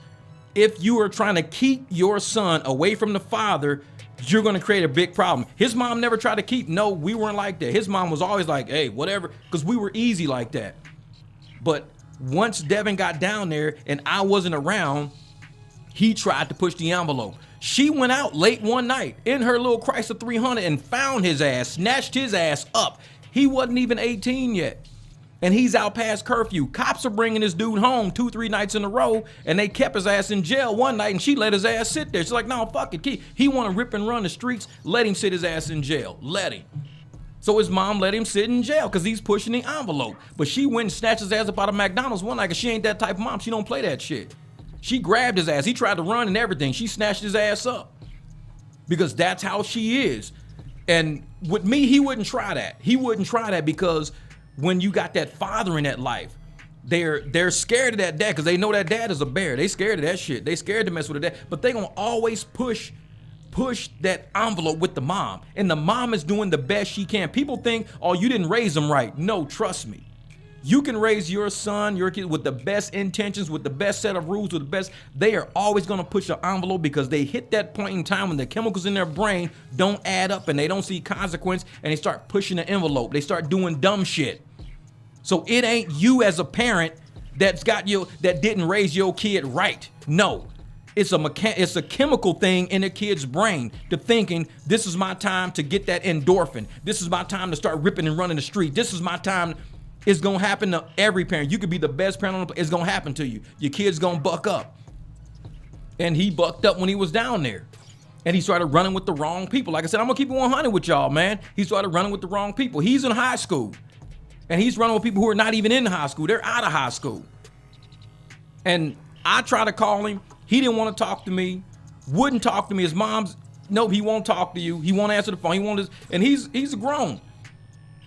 And so he got caught up with the wrong people. A couple of months ago, this dude he had a football scholarship offer from a small school in Missouri. He was willing to go to play football for the school and everything. He went to football camps down in Florida. This kid, he's got talent. He's very talented when it comes to football, way more talented than I am. But he was running with the wrong people. He ran with a group of people who decided to rob somebody. And somebody got shot.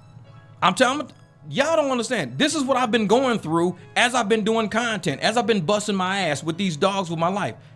Somebody got shot. My son was involved. My son was about to graduate. He was in jail on his birthday. His birthday was February 22nd. They grabbed his ass late January is when it went down. They grabbed him, had him in jail for about 30-something days, let him out of jail the 25th. 2-3 days later, they upped all the charges because they found out he turned 18. They upped all the charges because February the 5th was his birthday. So after February the 5th, he turned 18. See, they released him. Then he went back and got him again on increased charges.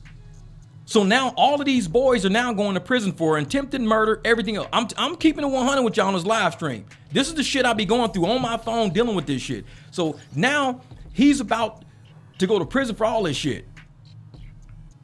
After the officers and everybody talked to him, all the witnesses, the kid that was robbed, they dropped the charges against my son. So he almost got his life fucked up. He almost got his life fucked up running with kids that weren't even in school. He was that close to losing everything. Everything. All the work I put in to raise his kid, his mom put in all his work to raise his kid. He was about to throw everything away.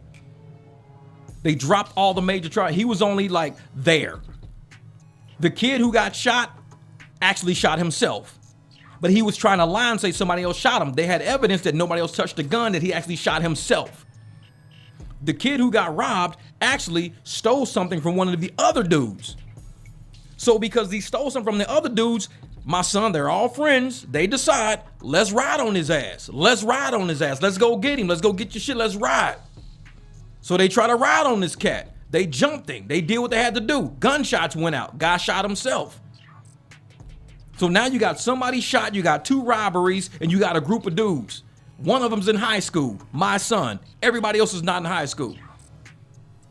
So I did the best I could do to raise this kid. His mom has done amazing raising him because he's a shithead. He thinks he's Ja Morant. He thinks he's a thug, but he didn't come from Meacham Park. We had to move back to Meacham Park so I can show him where I came from. I moved to Meacham Park to show him all his family so he can hang with his cousins in Meacham. I moved back to Meacham Park after I retired to take him back to St. Louis for a few years to show him where we were from. We lived in Meacham Park for about a year. Then we lived in Crestwood. Then we lived in South County. So he's never lived in the hoods that I had to grow up in for an extended amount of time. So he ain't hood. He know I'm hood, but I'm different hood. So now, yeah, exactly. Man. It's like, so now I'll say he's kind of like Ja Morant. He wants to be thugged out. My kid ain't no thug. He think he's so thugged out. He's kind of tall, he's got, nice hair. He likes to dress. He think he's not. And he's running with these dudes that's not even in school. And one of the girls wasn't even in school. So he's got all these people. And I've been going through this shit for a while. Me and his mom been going back and forth for at least 7-8 months with him running with these fucking people, her crying in the car in the middle of the night calling me. I answer all her calls. I answer because she don't call me for shit. She's in the car pissed off, crying, going the fuck off because he's running from her to hang with these fools. And she finally caught his ass at a McDonald's. And we do the best we can do. I've taken him out of the hood. I've put him in every basketball camp. I've done everything. We have done amazing things for this kid to make sure that he didn't come from the same background we came from. And somehow he still ended up damn near ruining his life. He was just in jail, was going to be there for a very long time, not even a month ago. They just let his ass out of jail maybe a couple of weeks ago. He was in jail for well over a month. He was in jail on his birthday. I couldn't even call him, tell him happy birthday because he was in jail. He called me one day. Something called me, and I'm like, this is a weird ass Florida number. So I was like, hello? He was like, hey, Dad. I'm like, where are you calling me from? And he sat there. He was like, did you talk to my mom yet? I'm like, nope, I didn't talk to her yet. Well, I'm in jail right now. I'm like, and you want me to get you out? What are you calling me for? Well, this is what happened. So he told me the story, and I'm like, you motherfucker. That's all I could think. You motherfucker. And I didn't make a video about it. I didn't put the shit online. I didn't need no sympathy, no pity, no bullshit stories. I said, me and his mom gonna deal with this shit. We gonna deal with this shit. And so I finally talked to her. Of course, she is distraught. Jeff, they put his bond at like $25,000, this and that, and blah. They done did all this shit, and he can't get out. And somebody done got shot, and this other dude got shot, and blah, blah. I'm like, what? So I had to, when she finally we talked probably about an hour and a half. And she got her bearings and everything else like that. I said, well, he's gonna have an attorney. Well, he don't have an attorney now. We're trying to get an attorney. We this and that, and blah, blah, blah. So it's been crazy. It has been a crazy, crazy 2026 for me. And I have just done content. And I've said, I'm going to handle this shit offline because this is my real life. And somehow, just by the grace of God, real talk, the grace of God, everybody began telling the truth. Everybody in that circle began telling the truth because everybody knew that lying and bullshitting wasn't going to work. My son, who think he's a thug, he's a big pussy.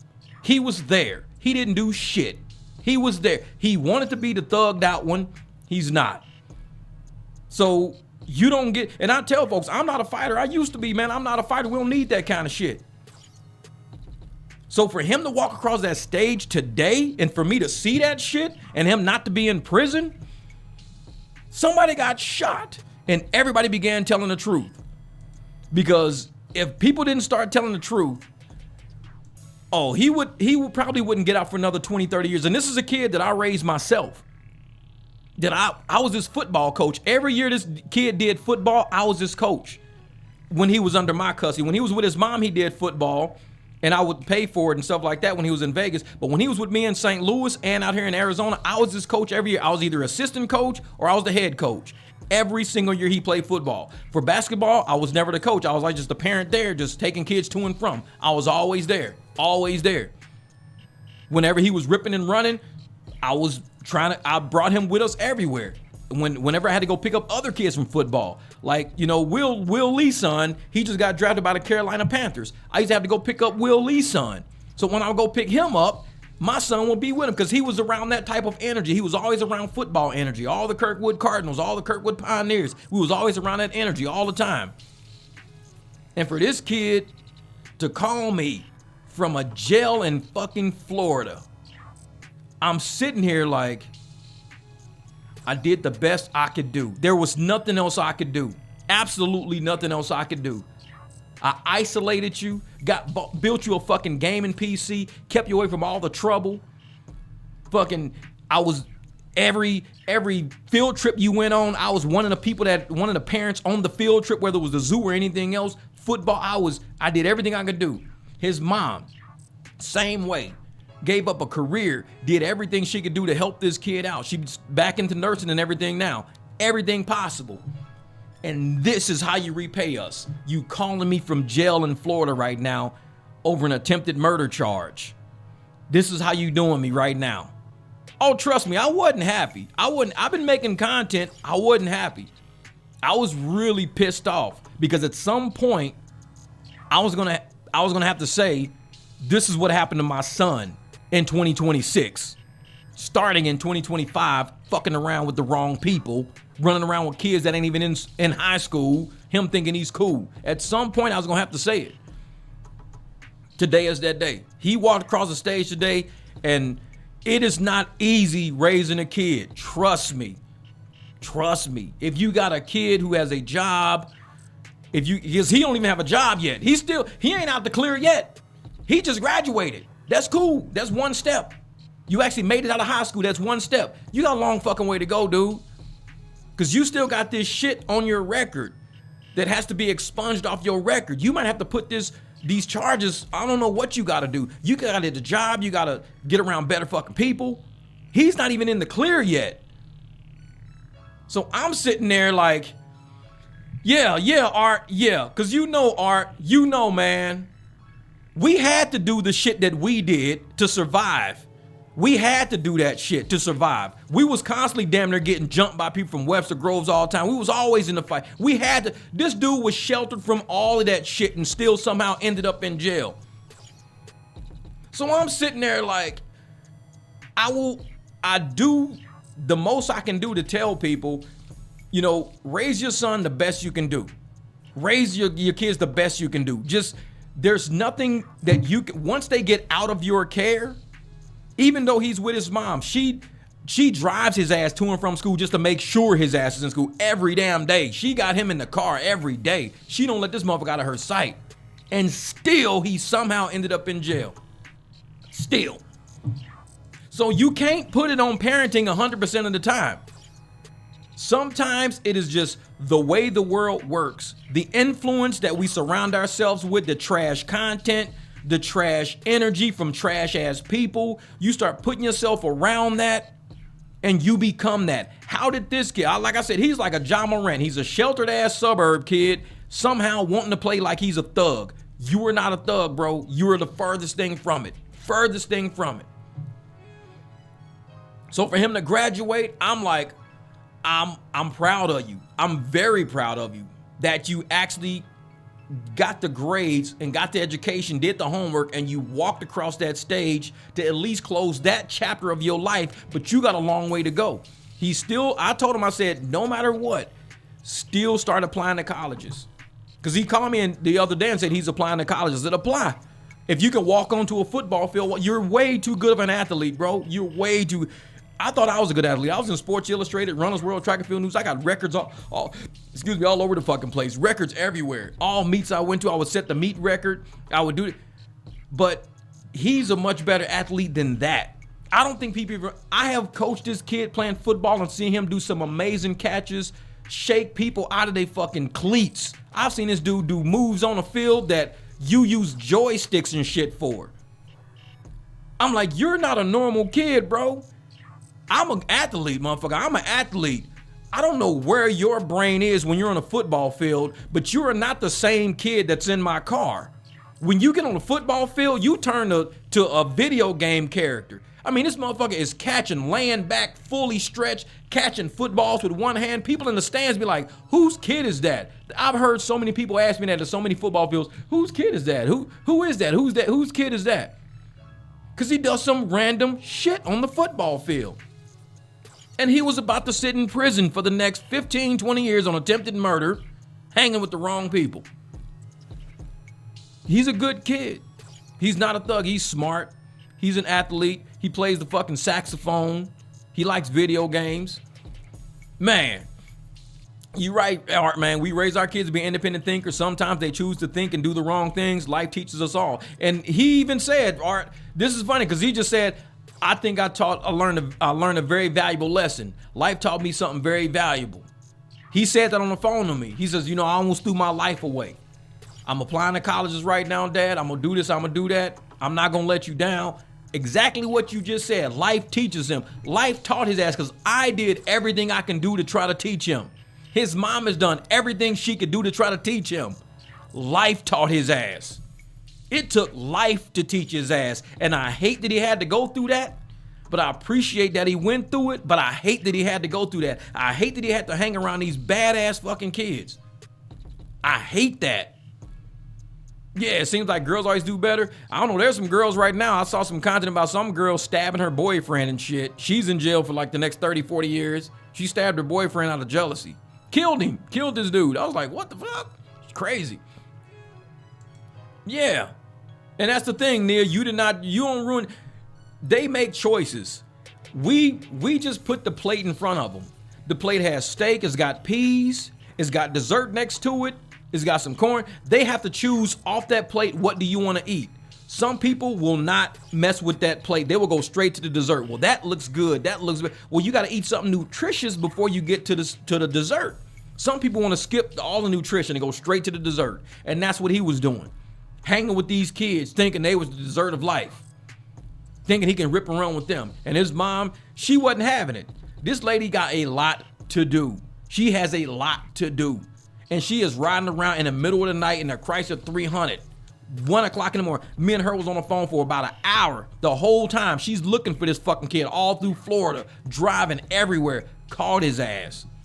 That lady would not give up because we didn't raise him to be like that. He was making some real bad choices. He was really trying to push the envelope with that lady to see how far he could go. And his ass made it to jail with an attempted murder charge. Luckily, they got rid of all of that shit when the truth came out and everybody started talking. Now he's sitting better, but he ain't in the fucking clear yet. He was still there. That's the thing. He was still there. So what they're gonna charge him with and how it's gonna be handled, Florida will know. Florida will find out. Yep. It's up to them to make choices. You can't make it for them. And like I said, we do the best and I lead by example. He see me work in corporate. He see me work on my own. I work on cars. I even got him. He helped me build the Jeep. So I got him always working on shit. We work with the dogs. We do stuff. He's always seen me work. He's the one who got me started on YouTube by telling me to do YouTube because he's a gamer. And somehow he strayed at some point. He got around that wrong energy, that badass toxic energy he found, and he latched on to it like they was friends. I'm like, these ain't friends. They using you. Because you're easy. You're new to Florida. You didn't grow up in Florida. So you're new down there. These kids see this young, attractive kid, and they're like, oh man, he gonna help us get the girls. He gonna help us be cool. His name's Dev. Oh man, this dude gonna roll with us. He's in high school. He shouldn't be rolling with y'all. He's a high school kid. Y'all are all out of high school. Y'all shouldn't be rolling with this kid. But yet, there he goes. thinking he's gonna fit in with the, oh, I'm cool, I hang with kids that's not even in school. All my friends is out of high school. Well, you're the sucker. You're the sucker because they see something in you. And they like, he's gonna be easy to manipulate. We could do this. And even the cops that brought his ass home a few times, even the cops told his mom, he's a good kid. We can tell he's a good kid because he says, yes, sir. He didn't run. He didn't talk back. He didn't do nothing because he knows better than to talk back. He's got real parents. He ain't no street runner. He just hanging with these street runners. Cops brought him home. Saying, well, my mom's gonna be mad. And the cops knocked on the door and the cops had his backpack. His mom opened the door and she was like, she said, I almost fainted. All I see is Dev's backpack and a cop holding his backpack. I'm thinking my son is dead. She said, Jeff, the moment I opened that door, my heart dropped straight to the floor. He was like, don't worry, Devin's in the car. He don't want to come in because he says you're gonna be mad at him. And she was like, what did he do? Well, he's out past curfew. They're this and that. They're ripping and running. He's running with a group of guys that we've already got records on. We already got these people, this and that. She went right to that fucking cop car. She said, get your motherfucking She gave it to him because she knew. She went and gave it to his ass right in that cop car. And that was the beginning of him running with those ragged ass kids. That was the first run-in. That was in 2025. That was the run-ins with them. And now at the end of the culmination of running with them same damn kids, attempted murder charge. And everybody's sitting around like, Dev is not like that. Like, exactly. He is not like that. Why is he running with these kids? Because he's new to Florida and he wants to be cool and he wants to be like, oh, look, I'm hanging with people that's not even in high school. They got cars. We hang around women. We hang out all night. Man. So to see that kid walk across the stage today, and knowing that me and his mom have been through hell trying to get this kid out, just into the world to be a just beneficial person. And I'm like, you better get your ass in college. I don't know what else to tell you, but you need to get away from Florida, get your ass in college. And if he moves back to Arizona, he knows his ass gonna be in college out here and he might not even live at my house. He can come hang out on the weekends and shit like that, but no, you need to be in an environment of people like-minded, your age range, teaching you the ropes of life. Because I'm not gonna be parenting you forever. I'm not gonna helicopter parent your ass. You can come through on weekends and shit like that, but you need to learn how to pay some bills. You need to get you an apartment, get you some roommates, get you a job, go to college. You need to start life now. Don't start life when you're fucking 30, living with your mom, bouncing from job to job, trying to do fucking hustles and shit just to buy fucking gas station pizza all the fucking time. No, we're not doing that lifestyle. No, we're not doing that. You're 18, you can get started now. We could do it now. You could be successful by the time you're 30. Shit, I was 38 walking away from corporate America with enough money. I was 38 walking away from everything like I'm good. I'm 52 now and I'm comfortable. But I don't know, man. It's like I said, we're the best parents we can be. And you can do everything in your power to teach. And both times his mom let him sit in jail. And I even told her, I got text messages. And I told her, I said, you can show him. I said, let his ass sit in jail. She's like, I don't want my baby sitting in jail. I said, no, let his ass sit in jail. That's when they picked him up for like running around the streets and shit at night. I said, let his ass sit in jail. She's like, I don't know, Jeff. And he was only 17 at the time. I don't know, Jeff, he ain't used to that. That's not him. I said, let his ass just sit in jail. He'll get it figured out. He didn't, because he sat in jail for not trespass, but staying out past curfew and all that shit. And then he's ended up in jail for attempted murder, running around with these guys. So he didn't learn from the curfew shit. He didn't learn. It took this, him seeing a real fucking charge, hanging in the real jail, because he was 18. They locked him up when he was 17 in juvenile. They let his ass out. They increased the charges after his 18th birthday. They went back and got him, put him in the big house. Now his ass was scared. Now he was scared in the big house. He was like, shit, this is what it's all about. It's what it's all about. That's what I've been trying to keep you from, bro. That's what it's all about. Now his ass is graduating. He's like, I'm applying for college. I'm about to do this. I'm finna do that. I ain't going back to jail. I said, I hope you're not. I said, I hope you really woke up this time because we have done everything in our power as parents. We can't do no more. I quit my whole fucking career of an accountant just to be your dad. I was the coaches in your teams. I was taking you to and from saxophone practice. I actually rented the damn saxophone for your ass. I went to all the Christmas plays and all the spring plays of you playing that damn saxophone. I did that shit to keep you from prison. I was there for you, man. But I can't helicopter you all through life. I can't. Sometimes I gotta let you go and you gotta start making decisions. Like my man Art said, life has to teach you. Life has to teach you. I'm doing the most I can do. If you ain't taking what I'm giving you, let life teach you. And that's what happened. Life was about to teach his ass. And man, it was rough. It was rough. It was rough just hearing him, you know, sitting in jail. He did not sound happy. He wasn't crying and shit like that. But I can tell he knew he fucked up.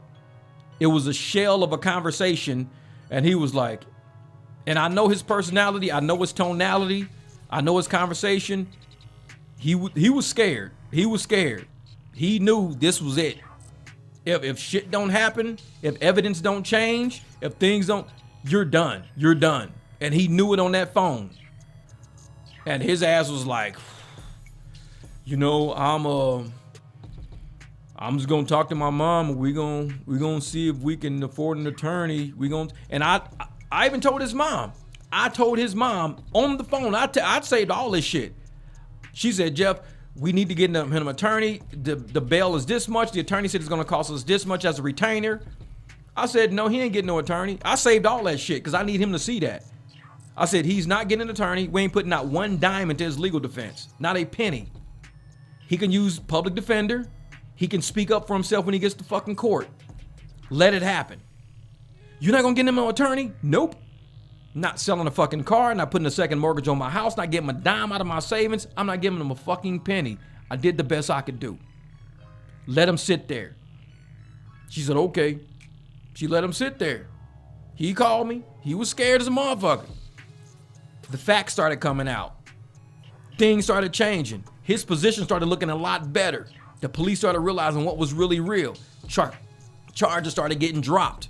I didn't spend a dime. And I told his mom, don't spend a dime. Let him sit there. They got themselves in this shit. They can get themselves out of it. And the truth came out. What's up, Shar? What's good, lady?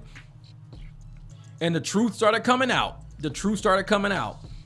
And he is so lucky. I hope this dude really believes that there's a God. I hope he does. Because if he don't believe there's a God, then that's on him. But I was going to let his ass fry. I was like, nope, he can sit there. He got himself in this shit, and we done did the best we can do to tell him not stop hanging with those people.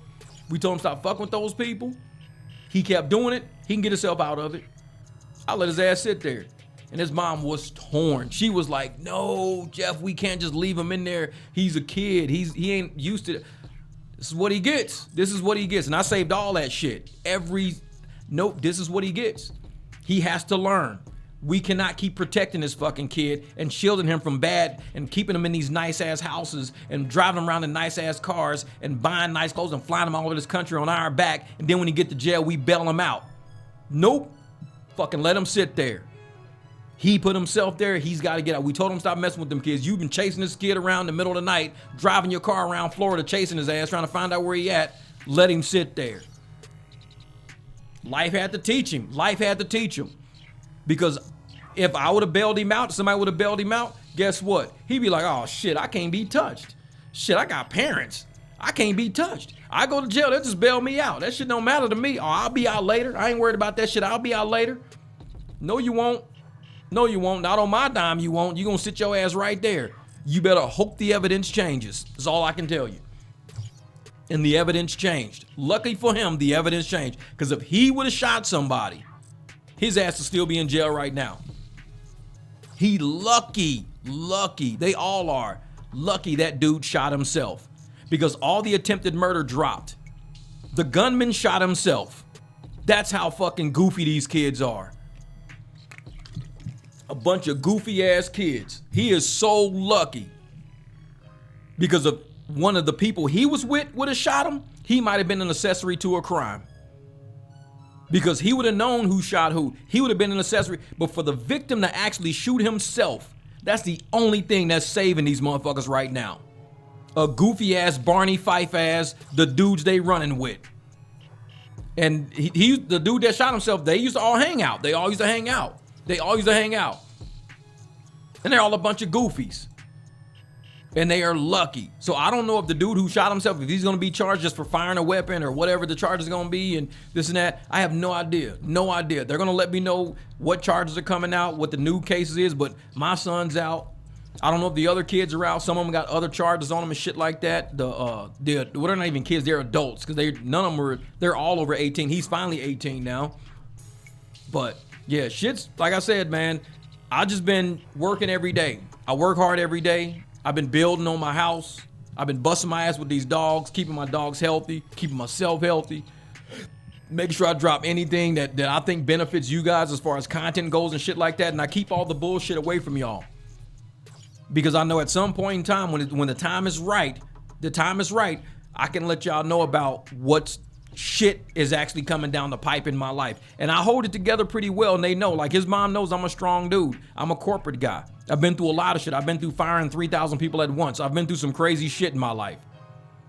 And I'm like, I tell his mom every day in text, just let it work itself out. It's gonna work itself out. Jeff, I don't know. This is that. He's my baby. I'm like, I know it. I say, you know what? If shit's the way he really said it was, and things happen the way it is, then let the truth work itself out. The truth slowly worked itself out. Just like I said, nobody spent a dime. And I'm glad, because she wouldn't have got that money back. Buying attorneys and you wouldn't have got that money back. It's like you would have been just ass out of money for a bunch of goofballs jumping each other and shooting themselves. That's what you would have. I don't mess with these goofy ass kids. I really don't. I'm too busy. I'm trying to barbecue and enjoy my life, enjoy, the little bit of retirement that I do have. I'm busier now that I retired from corporate than I've ever been. It's like I'm busier running my own shit than had I just stayed corporate probably. It's like retirement is not what you think it is. It's not. Retirement is like you get extra fucking busy. Like, man. Oh, I appreciate that, brother. I appreciate it. Praying for you to keep stress low and for this situation. Real talk, Valentine, man, is we do the best we can do, man. That's why kids need both parents, right? Like I said, we do the best we can do as parents, and we love our children. We want to see them succeed. I want to help him get a car. I wanted so much for this kid. But I told him on the phone when he was in jail. I told him as he was in jail, I don't trust you. I cannot help you get a car. I will not give you one of mine. I was thinking about giving him my Escalade because I've had it since 2011. I was considering giving him the Escalade. Like, you can have the Escalade. When you're done driving it, just give it back to me. You don't got to get rid of it. Just give it back to me. But I told him, I said, I don't trust you now. Because we raised you better than that. We raised you not to fuck with people like that. Not to hang with people like that. To be different. To go get your job. To get your education. I don't trust you now. So I'm sitting on 6 cars at my house. I got 6 cars. He has none. 0. He could take one. But I don't trust him no more. I said, I don't trust. You don't have a job. You hanging out with the wrong people. I don't want my cars being involved in crimes and shit like that. These cars have made it this far with me. They're fine where they are. They don't need to be involved in no drive-by, no fucking robbing a shoe store. My cars can sit right where the fuck they are. If these are the type of people you hanging with, then my cars will not be involved with y'all. You can get you a job, get your own car, ruin your own shit, have your own car impounded so you lose all your money. I don't need one of my cars impounded to where I gotta fly to Florida to get one of my cars out of impound. I don't trust you. And he said, he know. Because he know he fucked up. And I'm like, nope, I don't trust you, man. This shit just happened. This all just happened in 2026. It might be a few years of you proving yourself to me before I trust you with one of my cars. It might be a few years. I don't know. So for you to think that just because, well, Dad, they didn't put any charges against me and I got a job now, don't you trust me? I'm like, dude, it's been 3 months. No, I don't trust you still. Nope. Yeah, exactly. Oh, Grandma's Corner, this is real. Like I said, it's a lot going on in my life. It's a lot going on, but I make sure that I radiate something that you guys could really use.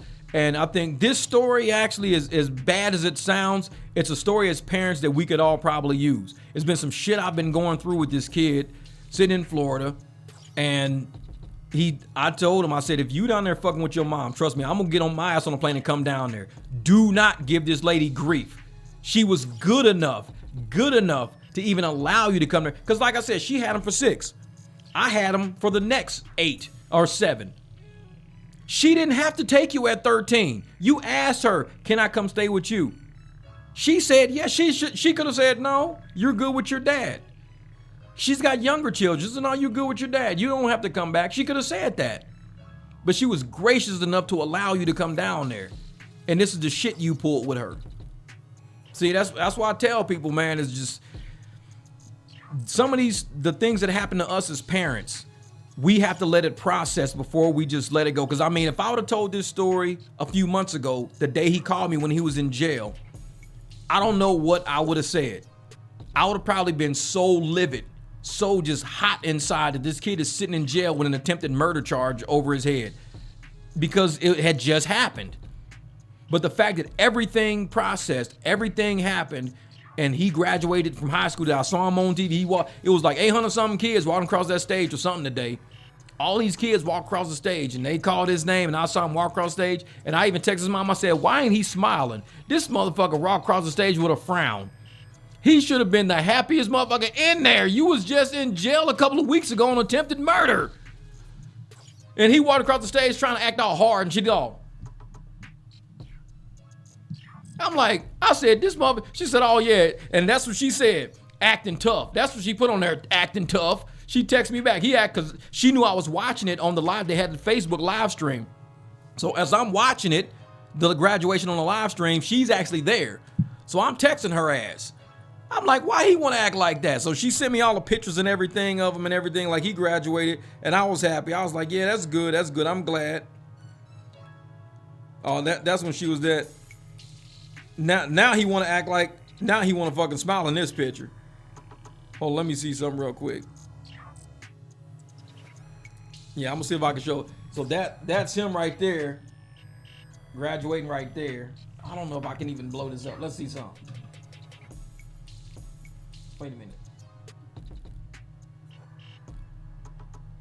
So that's him right there, graduate right there. He graduated today. So his motherfucker was, so he's smiling when he outside. He didn't smile when he was walking across the damn stage today. I'm like, bro, you was just about to go to jail for 15 to 20 something years on attempted murder. And you walked across the stage acting like you fucking hardcore. Oh, but he get outside now, he want to smile when he outside.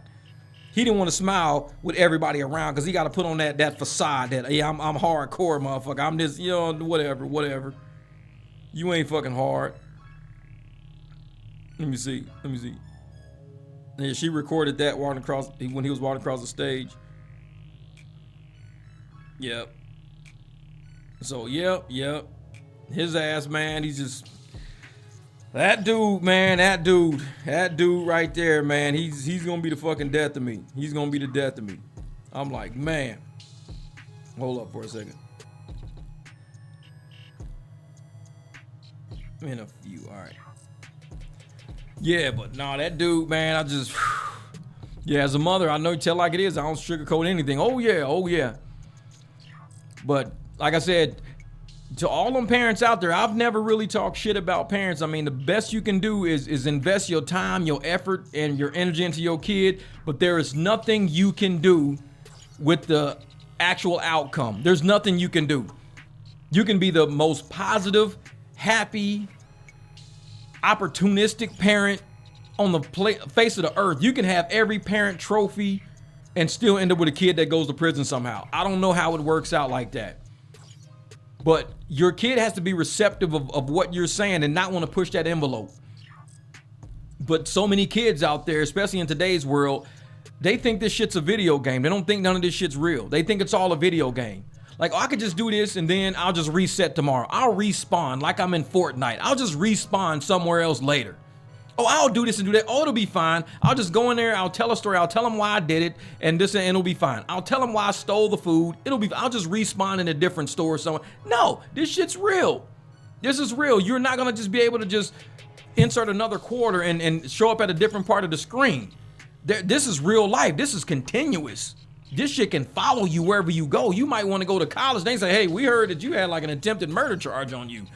Yeah, it wasn't me though. Well, if that's the kind of people you roll with, we may not want you to invite those people up here to college. You know, you coming up here to go to college with us. You got attempted murder friends? You gonna have them come hang out while you at football practice? These are the kind of people you rolling with? See, this is the kind of shit that follows kids, man, and they don't get it. They don't get it. So, you know, I'm glad things went the way they went for his sake. For his sake. Because I would hate to have to fly. Like, you gotta understand. This kid, when I got him, he was 6 years old, going into the second grade. I got him in the second grade. He was, 13 when I was done. So he was leaving the 7th or 8th grade. I can't even remember now. Probably the 8th grade. So that whole time, I had this little kid. I mean, his football pads were bigger than him. I had this little kid. The saxophone was bigger than him. He was a little kid. That was the last time I saw him. Well, he did come out here and he was driving with us and everything like that. He was driving. But, no, thank you, Grandma. I appreciate that. That's my old buddy. He don't look nothing like me, I'll tell you that. He don't look shit like me. I might need to get a DNA test on that kid. That's the one. No, but to go from that little saxophone playing kid, swimming in the pool in the backyard, helping me fix shit, to me potentially having to fly down to Florida, out of all states, fly down to Florida to visit my son in prison for the next 15 years. That would be nuts, because I didn't send that type of kid to Florida. This dude was honor roll, almost straight A's every time. He was on every sports team. He was the captain of sports teams that I wasn't even the coaches of. He was captains of certain teams, basketball teams, captains of. He was drawing up plays and shit for people to do. That kid, and end up having me go to Florida, visit this dude in some hardcore Florida prison shit. He was gonna really do that to everybody's life. His mom don't deserve it. His brothers don't deserve it. None of his brothers deserve it. I don't deserve it. His grandparents down there in Florida don't deserve it. And now, this is what we was all gonna get because of a choice he made. My son comes from a very, very good family. A lot of us are still kind of rugged in the hood, back in the hood and shit like that. And they probably get it like, oh man, it's cool. He gonna get out. We gonna give him a coming home party. Man, fuck that. No, he ain't getting no coming home party. If he go to prison, shit, I'll probably fucking move to Venezuela. His ass gonna get out of prison, be like, where's my dad? Oh, your dad moved out of the country. You can't find him. You and your little prison buddies. Oh yeah, that was my old crazy son. Oh, nigga, you didn't see him? Hold on, let me see if I can find him. He's in here. Okay, cool. Hold up for a second. Let me see something. Where's the old crazy boy at? No, that. Dang it. This is. Wait a minute. Can I even see it? Can you see it? Oh, this is him right here. Hold up.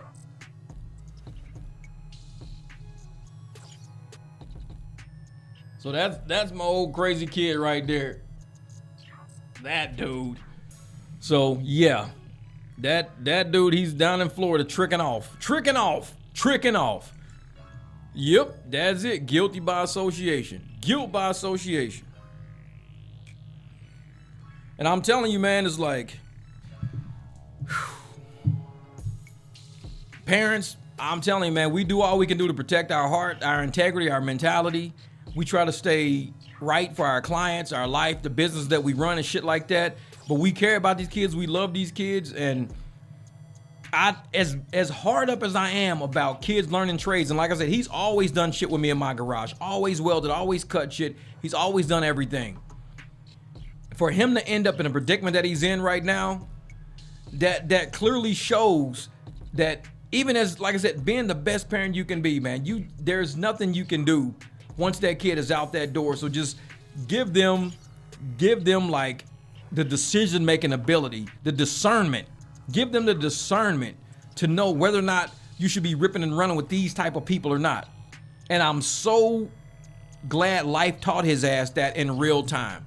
Yeah, he finally started smiling. His ass wasn't smiling on that stage though when I was watching it. He walking around the stage, he like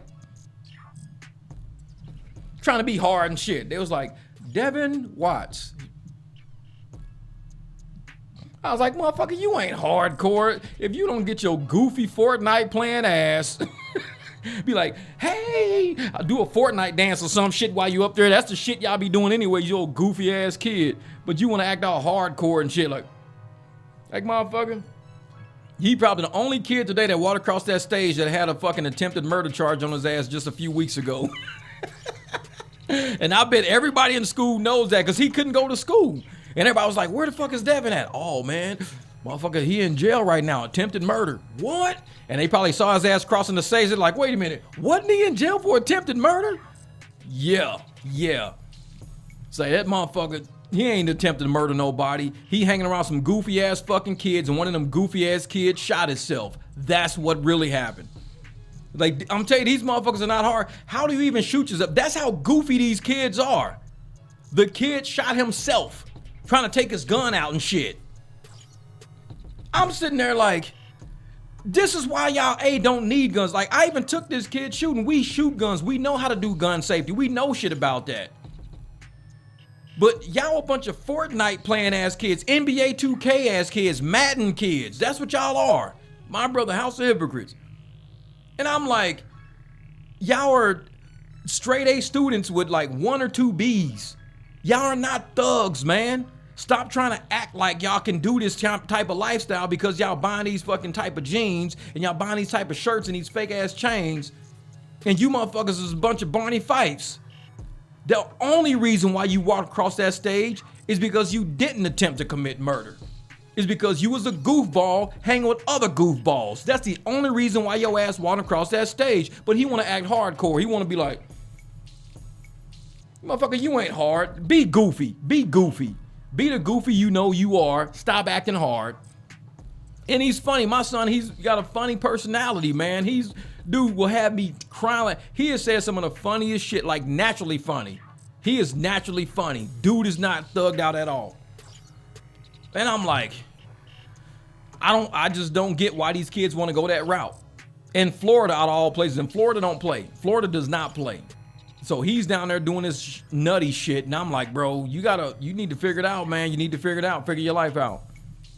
But, oh, shoot. Hold up for a second. Man, my clients are hitting me back. Hold up for a second. Man, on a live stream.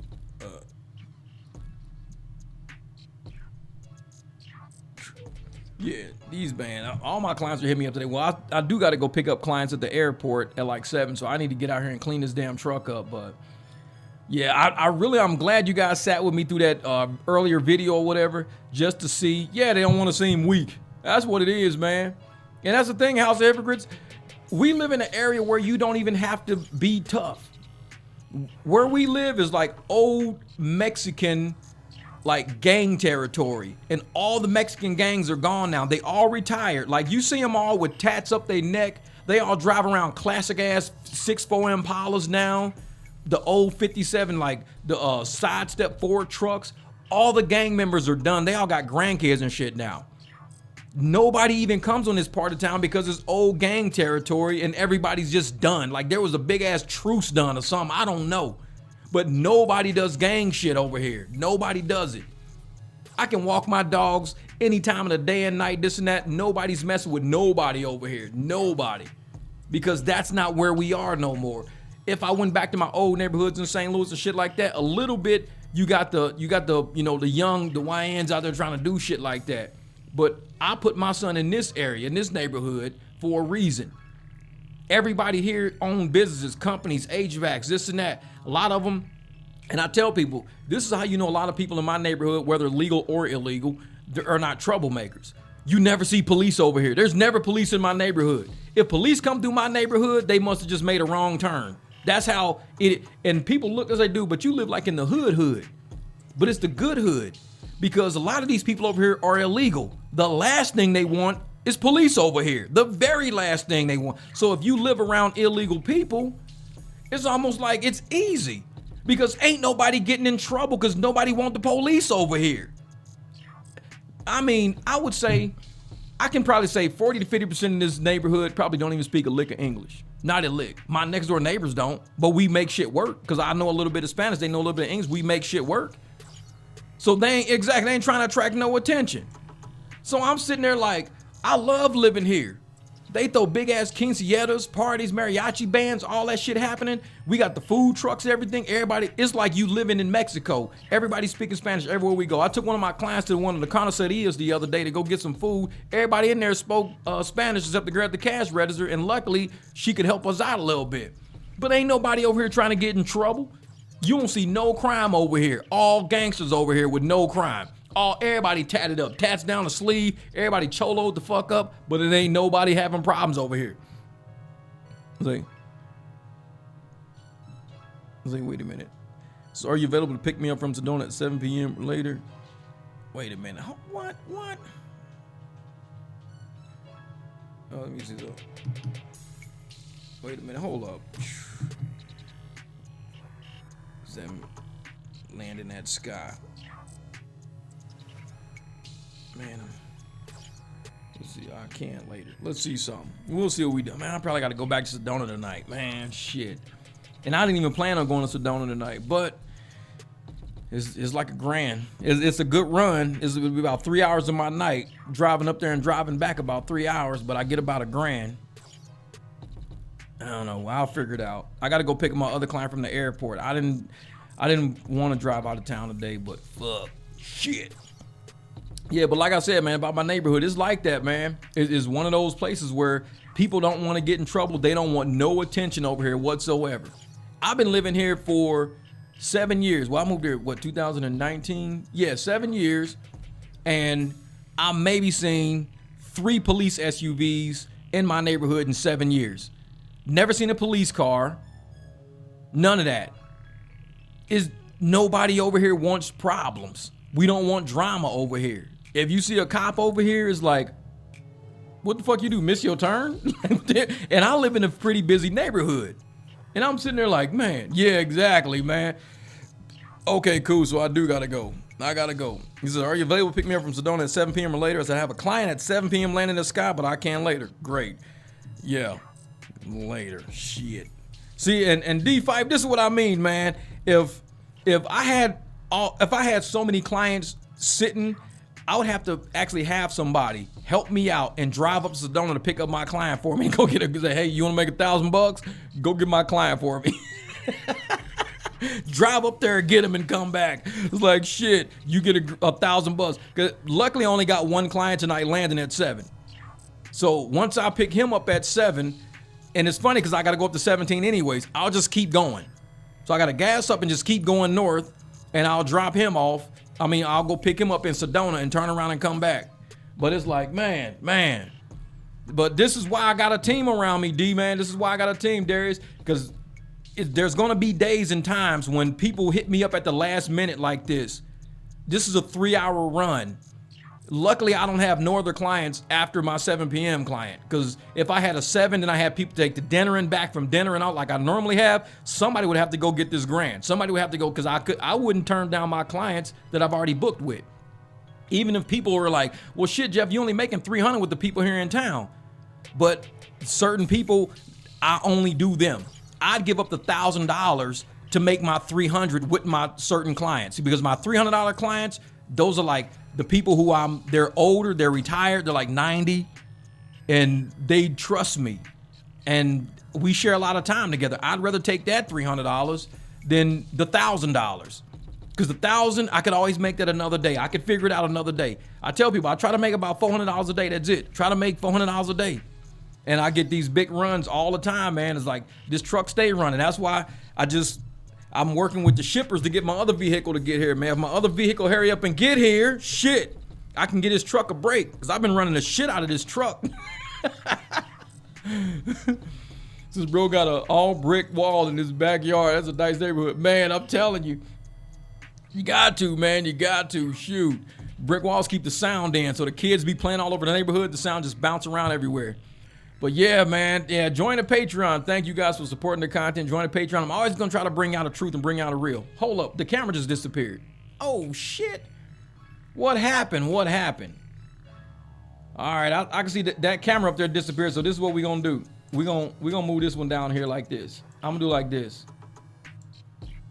I don't know what just happened. Hold up for a second. We're gonna do like this. I'm gonna transition and put the big camera in the middle right here. I don't know what happened to the big camera here.